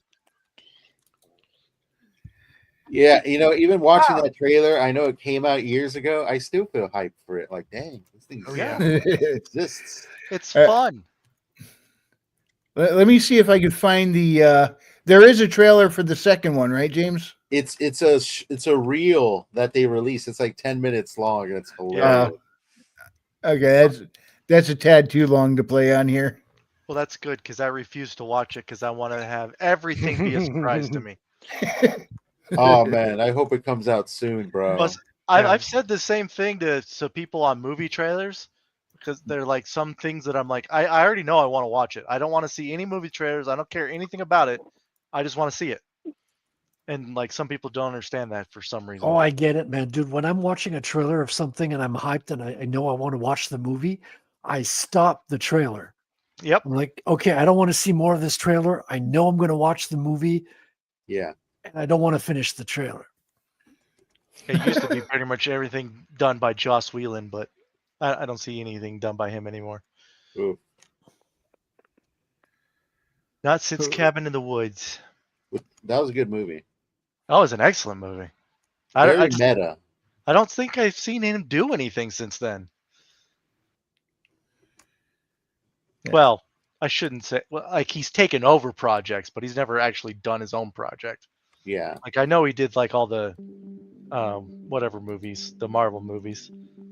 But that was after whoever was in charge of it before screwed it up that you said, all right, we need a real writer. Joss, are you busy?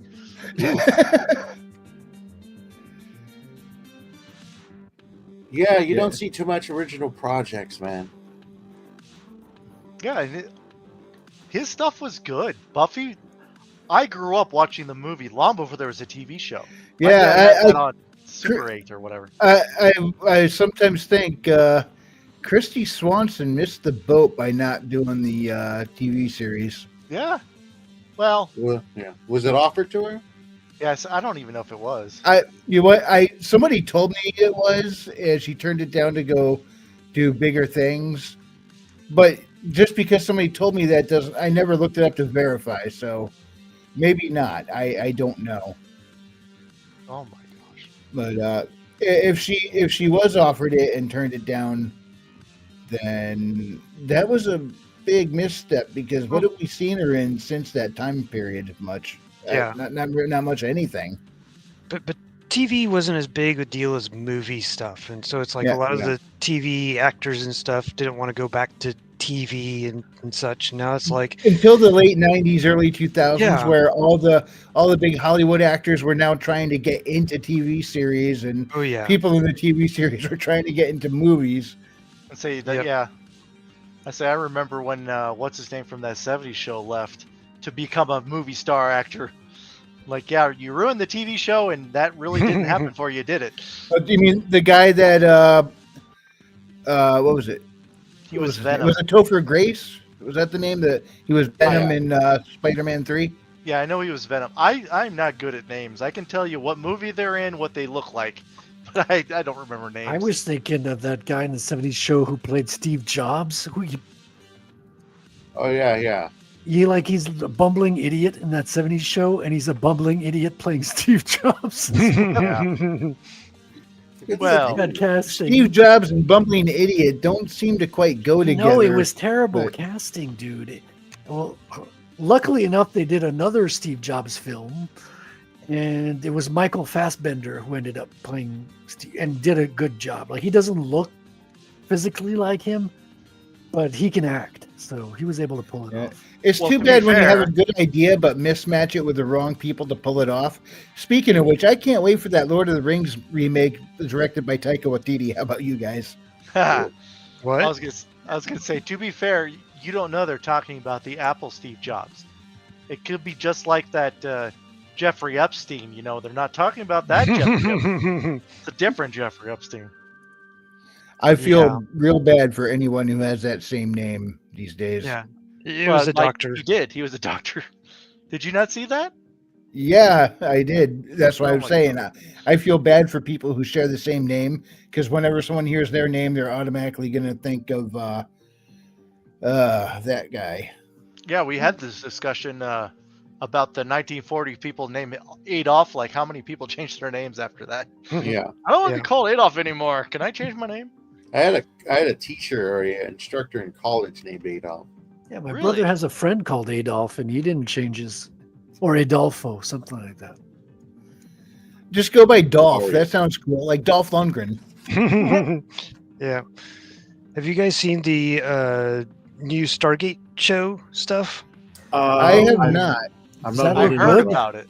I've heard they're- about it, and it's all the same people, so I'm not as angry. But I'm Yeah. I still don't know. I heard the announcement. I paid close attention to it, and they said some stuff towards the end that makes it seem like there may be room for woke. Let's put it that Well, way. it's Yeah. Amazon, so Yeah. I was kind of upset because initially I heard reboot, and then whenever they actually did the interview, they were saying, no, it's not a reboot. We're actually this is going to be another story, kind of more on the lines of SG-1 and SG Atlantis. Dude, it's like the marketing department doesn't talk to the creatives. It's so weird sometimes. Yeah. Hail Fu Man Blue. Good to see you, dude. He Hey, says Fu it Man pops Blue. on Amazon SG-1.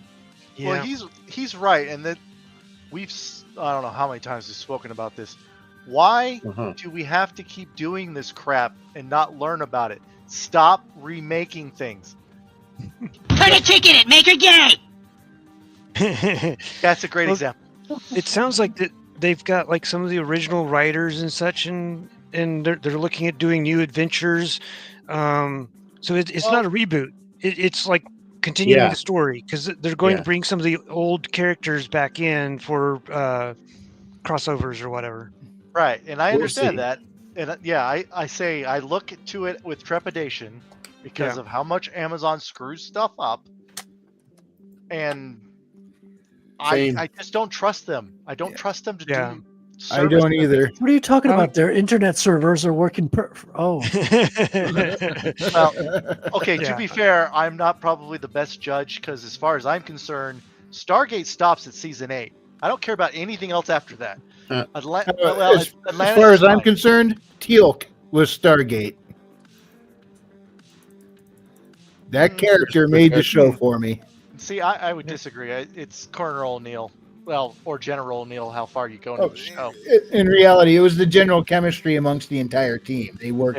Right, They worked and very that's well. my point. Season 8 is when they stop. And then they bring in the guy from Farscape. Farscape. Ben And Browder. Claudia Black from Farscape. Yeah. And, well, Claudia Black's only in there like a couple of times, but still. I know. No, what it's just got not the me worried about the new show is because they said it's going to be for Stargate fans, and they said, and it takes place like Stargate. It takes place in our world, so you're going to recognize some things because it's going to take place here in the modern day. And then they said, and we want to make sure, and this is the one that made me sigh. They said, we're making it because Stargate is for everyone. Oh, screw that. Yeah, that's making me worry. Yeah. And I'm hoping it's good, but I don't know. What's funny is I remember hearing that exact same pitch when they made Star Trek Discovery. Exactly the same wording. Ow. There's only one Star Trek fans. There's only one in all of space that can make this right.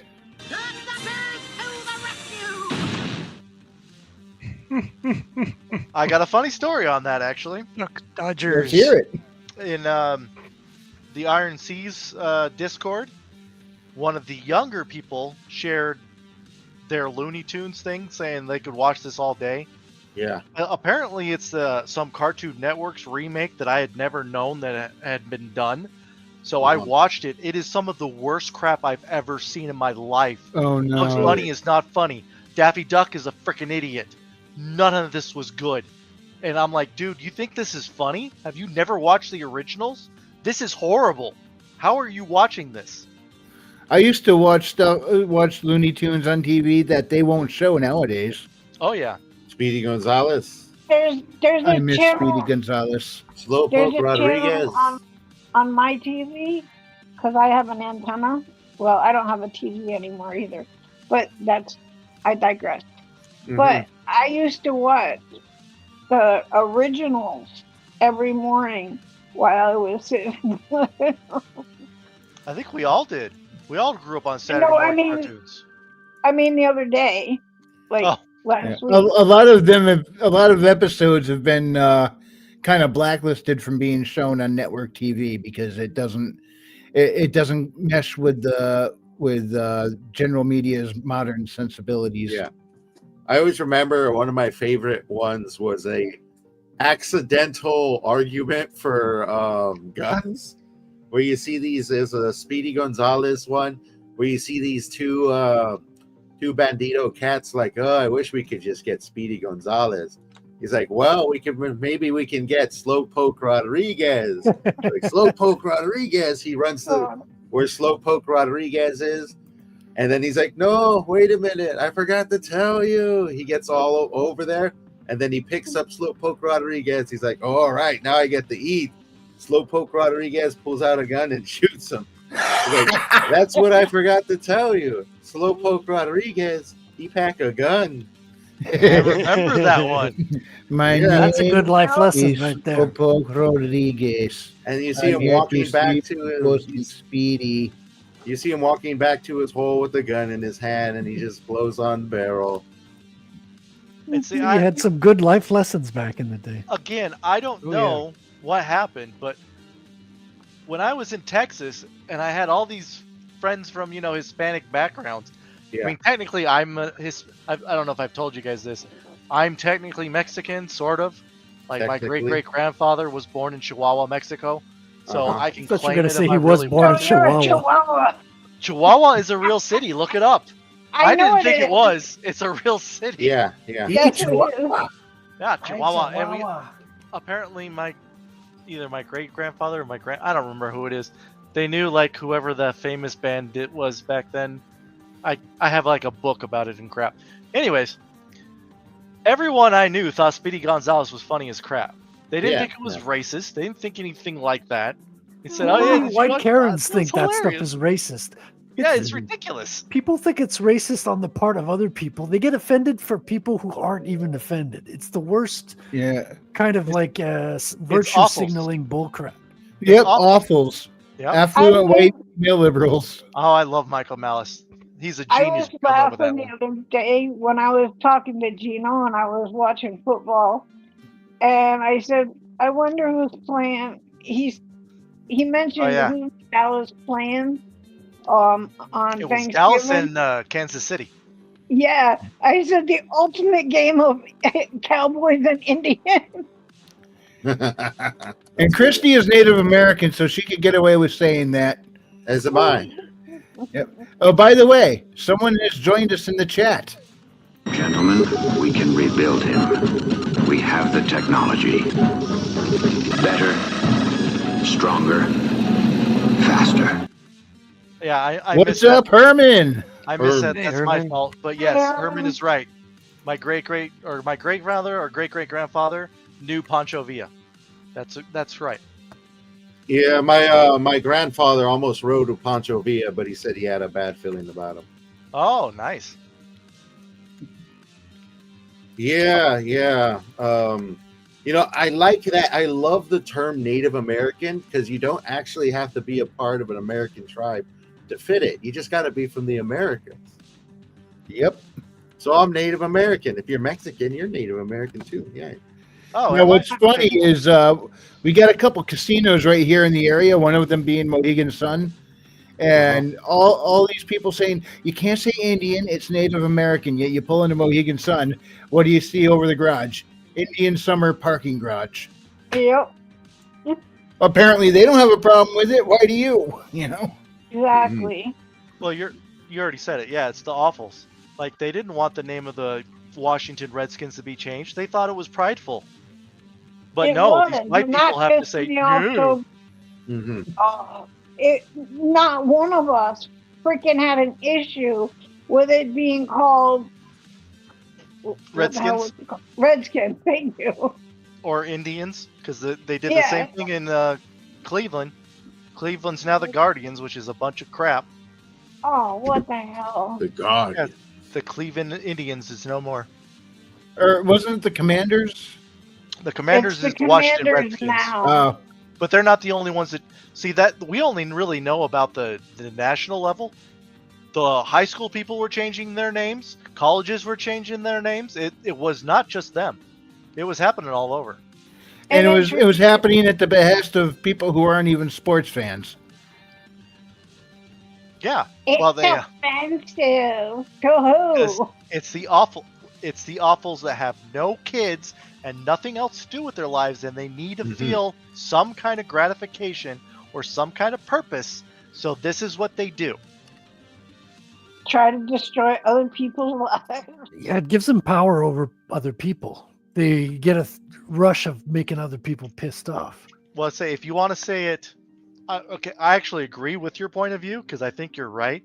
But if you want to give them the benefit of the doubt, they feel like they're. Oh, I don't want to give them anything.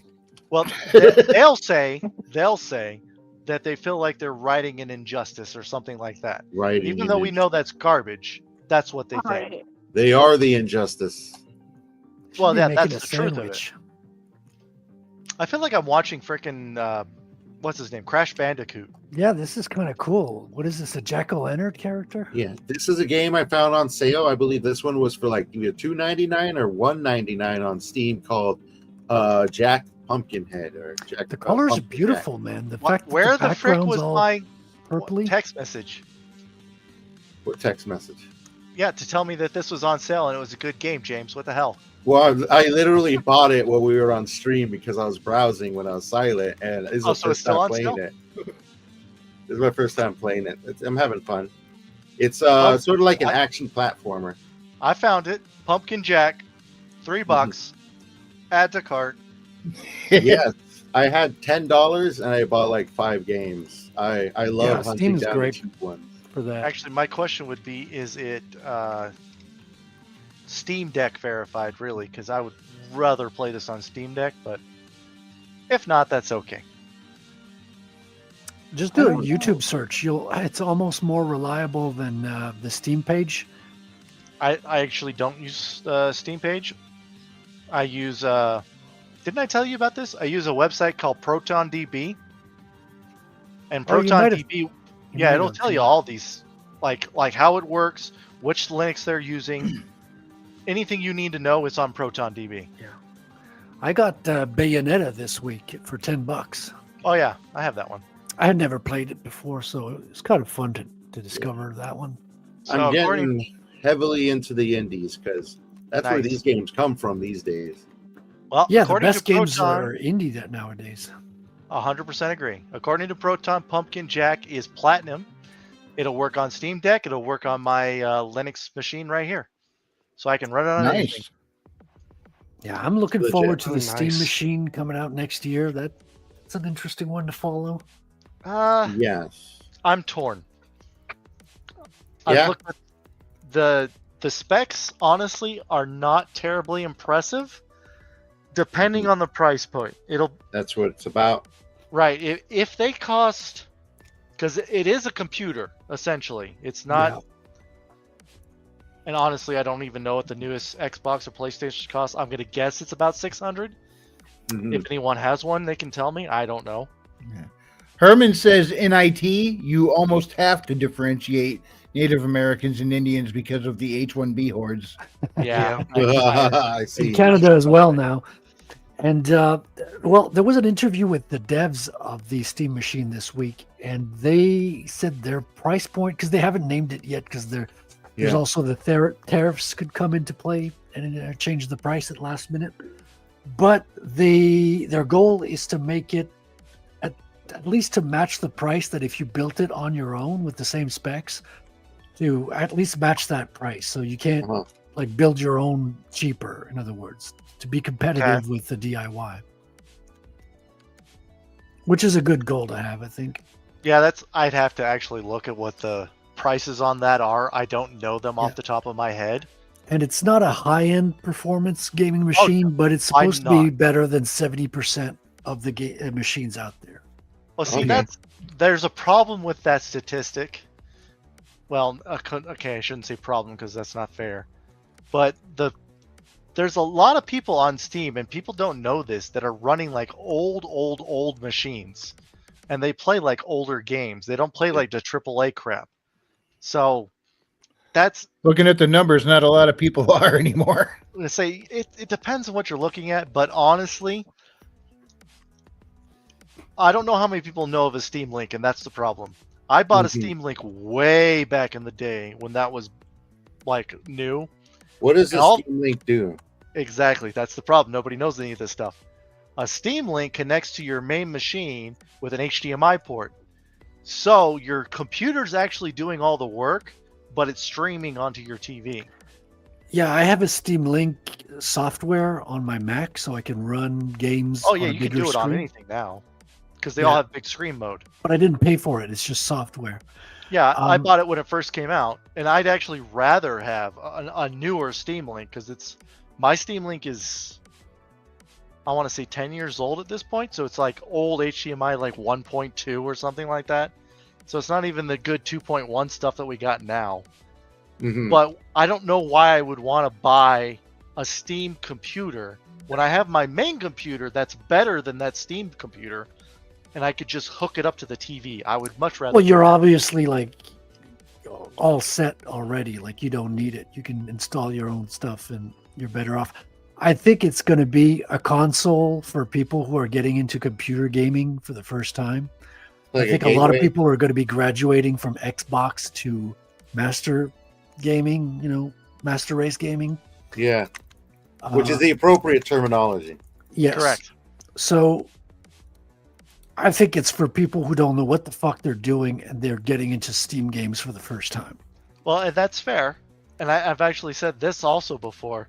All of the stuff that we do now, us freaking computer nerds and geeks, we've been doing for like 20 to 30 years. Yeah, but we didn't have Proton back then. I mean, I've been on Linux for fucking 22 years now. And we couldn't run most games back in the day. That's not what I mean. Like, when I first bought my house back in 2006 or 2006. You installed Linux on it? No. I had a second computer that had a DVI to HDMI cable that I hooked up. It was a multimedia computer, essentially, that I hooked up to my TV so that I could watch my shows and play my games on my TV. All this stuff that people like there was no Netflix back then. Yeah. There was no Amazon Prime. None of this crap existed. So people would come to my house and I'd be watching the newest episode of Doctor Who that I had downloaded, and they're like, "How the frick are you doing this?" I'm like, it's always been easy. there. If you knew how to get it, it's always been available. Yeah. Exactly. But that's my point. I'm saying, like, the nerds took over and we're like, you know what? I do this. Let's make it so that the normal person can do this, because they're going to love it. Well, that's the thing. That what they're doing that's impressive is they're doing it with the production line. Yeah. Well, and here's my, I want to say problem, but it's not exactly a problem. I don't understand, specifically because I looked at the hardware, why they did not use an APU on this machine. They did a CPU GPU, which is fine if you want to really run some good GPUs, but they didn't use a very good CPU and they didn't use a very good GPU. They could have used a CPU or an APU, saved on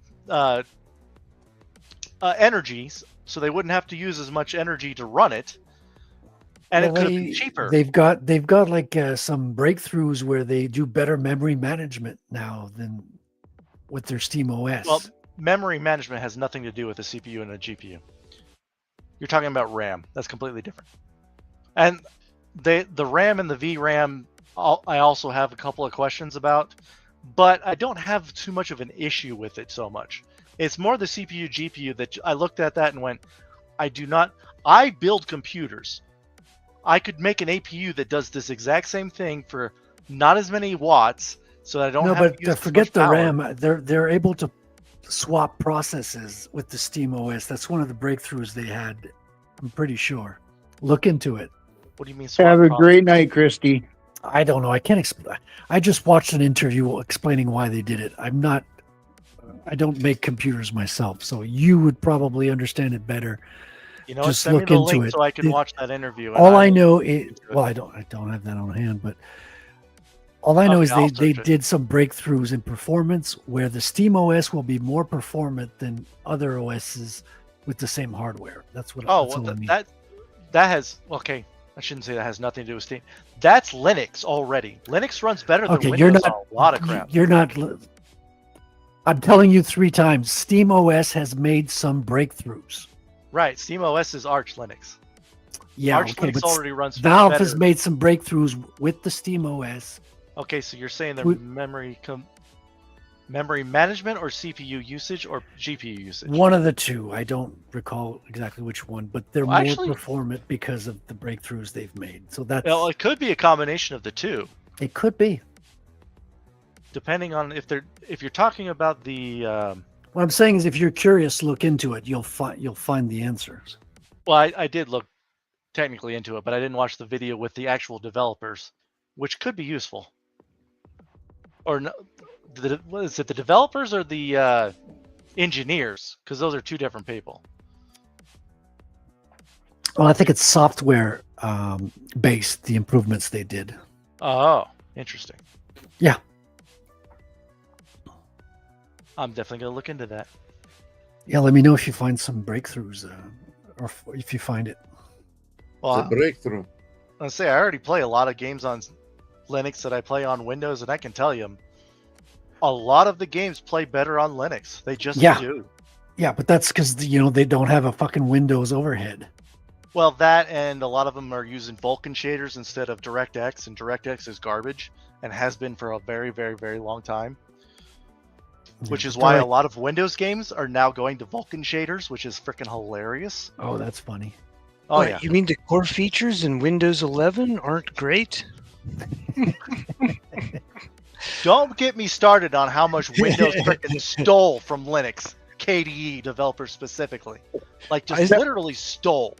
Well, how much of it was stolen from Amiga? Well, okay, that's also fair.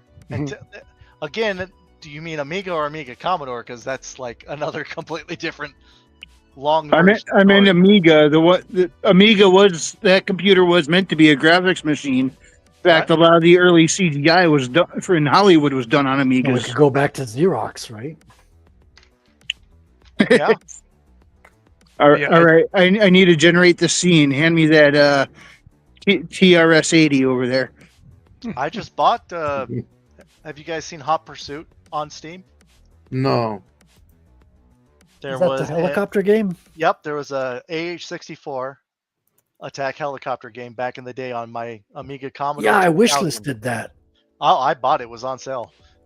And, well, it was on sale because it's an early release, but basically they just released it. And it was one of my A lot of favorite new games are being released on sale, strangely enough. Well, early release, I think that's kind of a fair deal because, who knows how many bugs you're going to have and all sorts of crap. So giving them a break on that, I think, is kind of nice. But yeah, these guys they specifically said when they made the game, we liked this game back in the 90s that I used to play on my freaking Amiga 2000. So I'm like, yeah, I'm going to buy this game. I'm going to support That's these the guys. thing. It reminded me of a game like I used to play on freaking Commodore where you're a helicopter over, you got to just destroy freaking aircraft carriers as they're being built. I think that's a different game. It is a different game, but it still reminds me of that. I don't know if I played that one. I kind of want to play it now. Yeah, it's one of the early, like it's very rudimentary. Oh, dude, I had spent so much time. You're It sounds like 1942. I but remember that was not a helicopter. No, because you're a helicopter, yeah. I remember and it's not linear, so you actually have to fly around the map, find the ports. You have to first locate where they're actually building these aircraft carriers, and you have to destroy them while you're being shot down. Of course. Oh wow! It sounds like Desert Strike, but not like Desert Strike. No, it's not the name. I can't recall it, but I would recognize it if you said it. I remember a DOS-based helicopter game that was a side scroller. Like you could fly it back and forth, and the whole goal was to just shoot enemy ships. Was it around the 90s? That's whenever I played it. I remember seeing it in monochrome because we had a lot of monochrome monitors. Mm-hmm. Well, the first one that pops up is LHX attack helicopter from Electronic Arts. Ooh, Electronic Arts. Good stuff back in the day. Yeah. Was it called something like? Never mind. I'm thinking of something else. Oh, I do. Now that I've seen the picture of LHS, oh frickin', that's old school 80 or 90s PC DOS music. Let me do a quick research. Dude, I played this game. This Which game? LHX attack helicopter. It's like a front view where you got the helicopter and you got the oh man, I'm too drunk to think. Altimeter and horizon and gas or fuel and all that crap. Mm-hmm. Choplifter. Let's see, did I play Choplifter? That's what it was called. That's, yeah. Can't even type properly. Oh, yeah, Choplifter. I played this. That's from Sega, dude. Really? Yeah, from 1982. I think there was like a solo dev or some shit. Like that was like, I still haven't found the aircraft carrier one, but yeah, I played Choplifter. no, that's That the one in I was the talking arcade. about. Oh, that is? Yeah. Oh, okay. I mean, you're destroying either battleships or carriers. Like you have to go around in docks and destroy boats that are being built. So my memory might be fuzzy. Like it might not be a aircraft I see. carrier. Yeah, they're not. I never thought of them as aircraft carriers. I thought of them as kind of. Oh no, this is not what I'm talking about. Hold on, it's not Choplifter. Okay, I was gonna say this is That's more a like side scroller. I'm talking side about scroller aircraft. top down. It was top. Are you sure you're not talking about Desert Strike? No, is it gunship? No. I do Oh, that remember sounds. it. I think I played that one when I was a kid. Yeah, like Gunship 2000. It's like That one I everyone played remember Gunship. playing. Raid on Bungling Bay. Yes. Okay, it's Raid on Bungling Bay. Whoa, it's a ridiculous fucking name. Bungling Bay. That is pretty dumb. Okay. That All was right. on Commodore 64. Holy crap! You're Yeah, it talking- was on Commodore 64. This is when we're talking. For people who don't know, when a floppy disk was actually a floppy disk, and it was Yeah. floppy. All right, Oh. share my screen, Wrangler. I'll show you an sample of it. Let's see here. Hang on. Have you guys heard about those kids who don't understand why the save button looks like a disc? Yeah, even that There we reference go. is old. That's like I heard about that 20 years ago. It's like what is wrong with people? It's like the intro. That is so old school. Oh my gosh. Yeah, man. I'm feeling the action-packed freaking gameplay already. Look at that. thing. Wait for it. Whoa. Oh, Broderbund. Oh, there's a name I haven't heard in forever. You've heard of this before? Look at that. Shooting at me.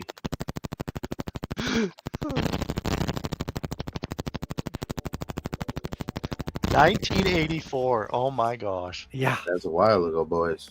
Does it have any gameplay? James wasn't that even coming up? alive yet. Yeah, the Not for gameplay's another coming up. 6 years. 7 years, actually. Yeah. Well, anyway, it's about that time to Oh, I start got cut the. off. Sorry. Oh wait, hold on. Oh, wow. So this is what I was telling you about. You have to fly around the map, find Oh, the the old aircraft. sound effects.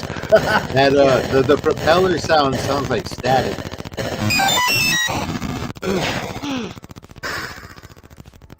Dude, I spent so many hours playing this game. Yeah. You gonna get that on the Steam Deck? Dude, I could. You can emulate Commodore 64 on there. Are you kidding me? You can emulate that and it's not even going to break a sweat. It's so cool, man. It's the best device in the world. I remember when my computer had a turbo button and it would go from 16 megahertz to 65 megahertz. And that was a huge jump in performance. All right, the sounds are overpowering your voices.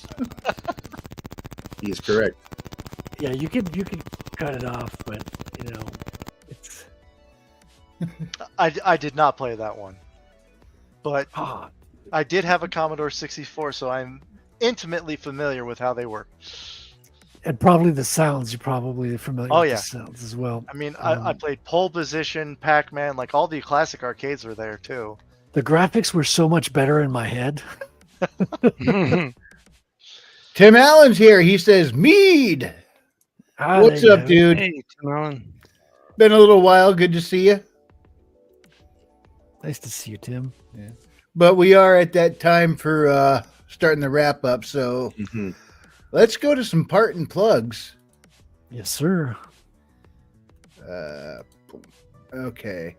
We'll start off with James. Oh, you're starting off with me. Hello, world. I'm just testing out one of the video games that I recently purchased. Let's go to Pug Mode for you so you have something cute to look at.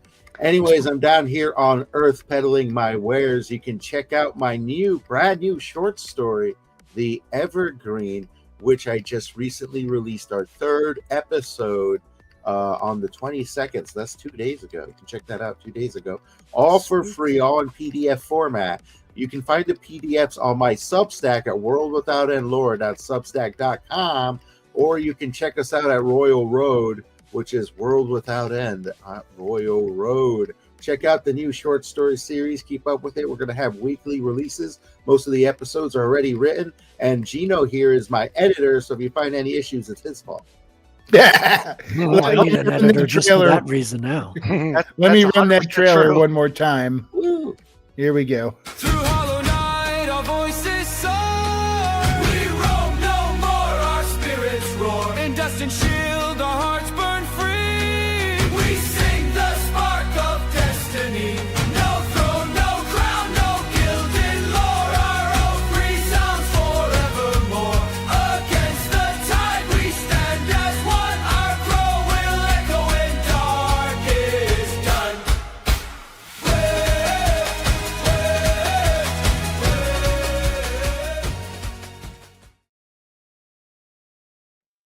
Man, you guys just have some catchy tunes for your trailers lately. Thank you. Thank you.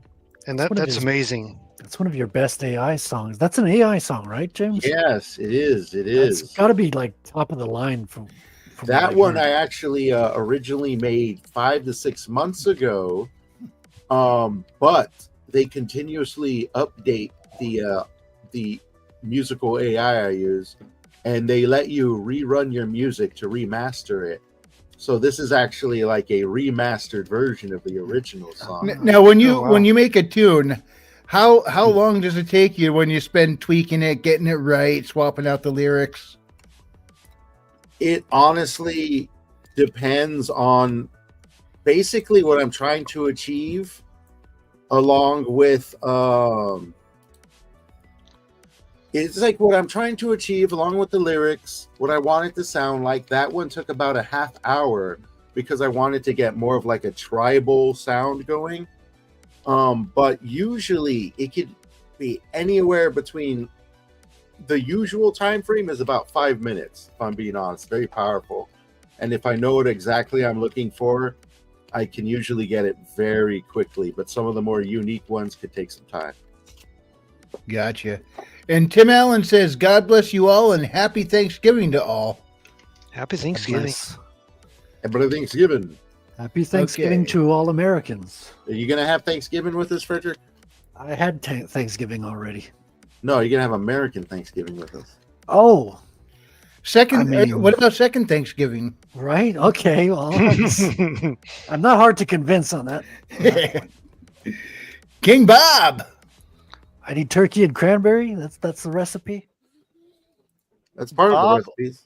Yeah, Bob Osama is busy reading about all of the Steam OS stuff that they've done, which mostly sounds like based on kernel upgrades, which is awesome, and Vulkan upgrades, which is also awesome, because that means all my computer can do all of this stuff too. Right? Nice. But as far as my stuff goes, I have a Substack, which I haven't touched in a long time because I'm a pathetic person, and I need to do that. So, and James has been making me work really hard and whipping me like a little pool boy. So I don't have any free time. Yeah, as I deserved. So, Tim says, "Don't forget the apple pie." Apple pie. It's pumpkin pie. Who eats apple pie on Thanksgiving? What is wrong with you? I know a lot of folks have. I thought it was pumpkin spice. Well, I don't eat it either because I don't like pumpkin pie. But that's what they always serve, is that crappy pumpkin pie. It's disgusting. Squash pie. Is it leftover from Halloween? Is that why it's disgusting? No, it's pumpkin flavor. Pumpkin flavored everything is disgusting. I don't understand how people eat that crap. I like it. I don't understand how some people don't like bacon. It depends on where it is. Bacon on a burger, no thank you. Bacon by itself, more and more and more, please. Anyways, I have a Substack under King Bawb, which also is my Substack for the 4F Foundation. Either way, it works. So, I've been really busy with school, so I haven't gotten to do anything. Hopefully, I'll be able to do some more stuff. I actually need to write 2 reviews because I got Bill's book done. What is the one? The Crusader one. The Oliver.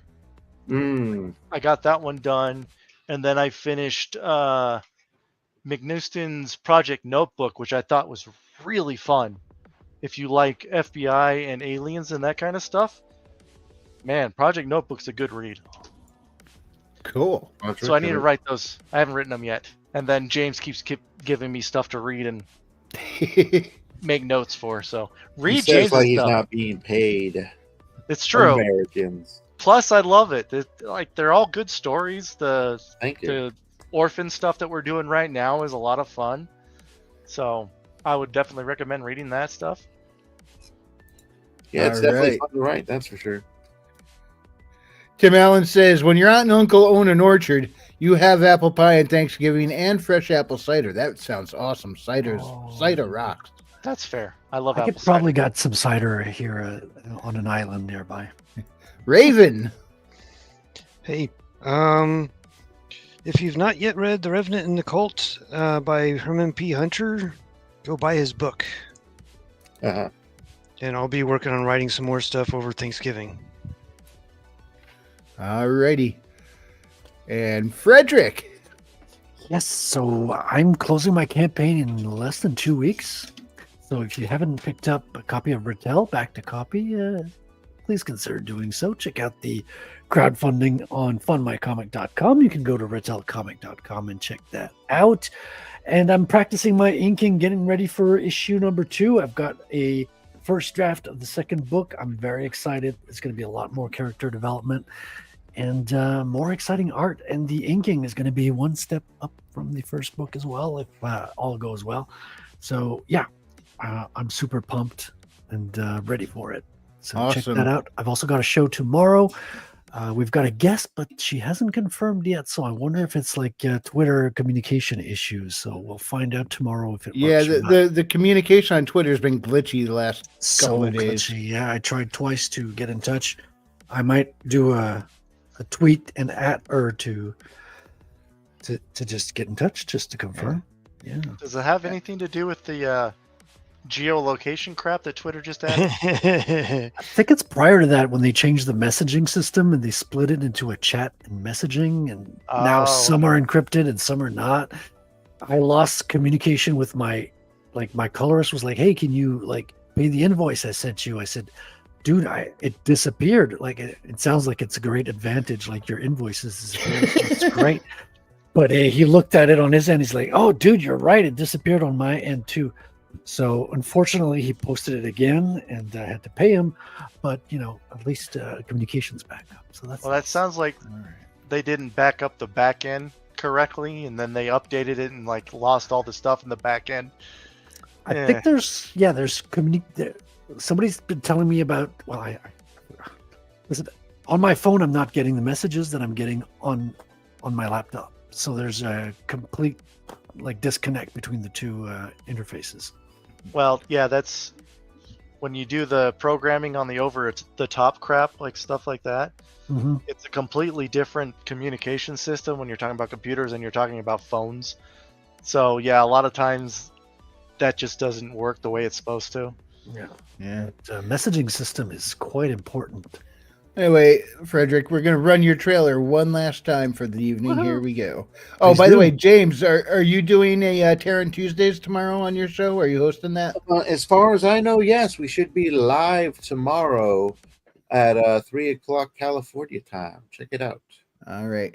And here's the Rattel trailer from Mr. Frederick Guimond. Thank you all so much for coming on tonight. I really appreciate it. I especially appreciate Frederick Guimond. I'm just going to call him out tonight because, I don't know, I want to make everybody else jealous. And also, he's got a great name. Thanks for coming on, everybody. Frederick Guimond. Okay, that is actually a really cool scene. I really like that. That's cool. Damn. That looks really cool, Frederick. Frederick, what are you working on right now, man?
Awesome.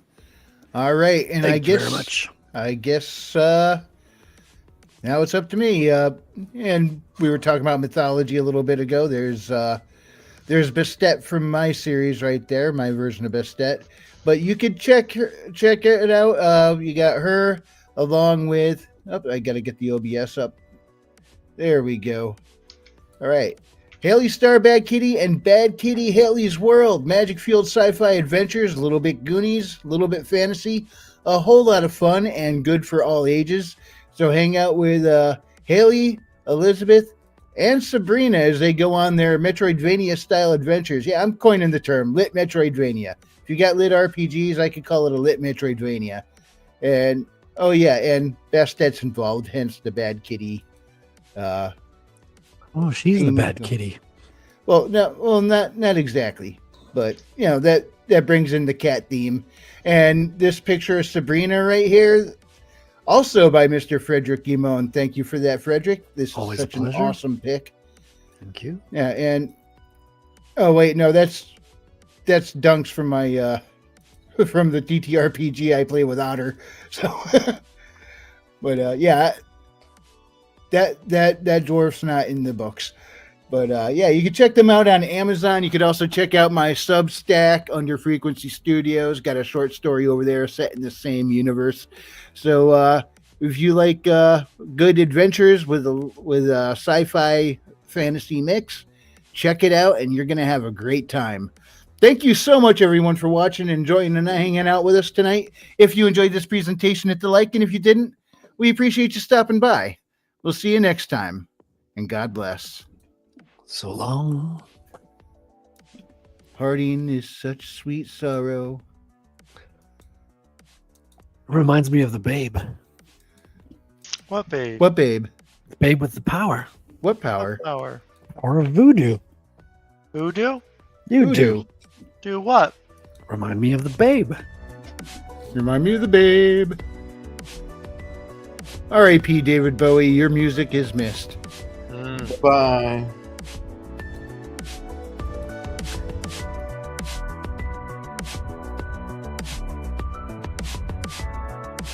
Hey, you know, I never really played with these new sound effect features that StreamYard gave us. We got the gong here.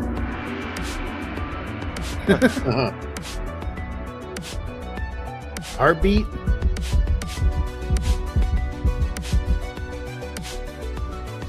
Cool, except I got the music drowning it out.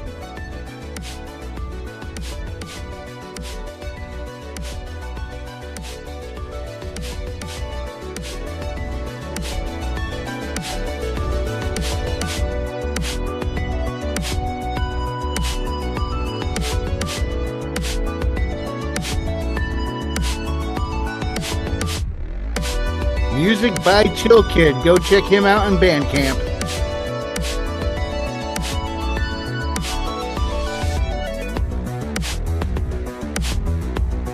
That's a good song.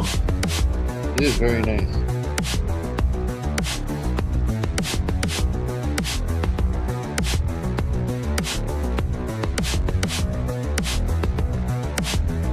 Good night.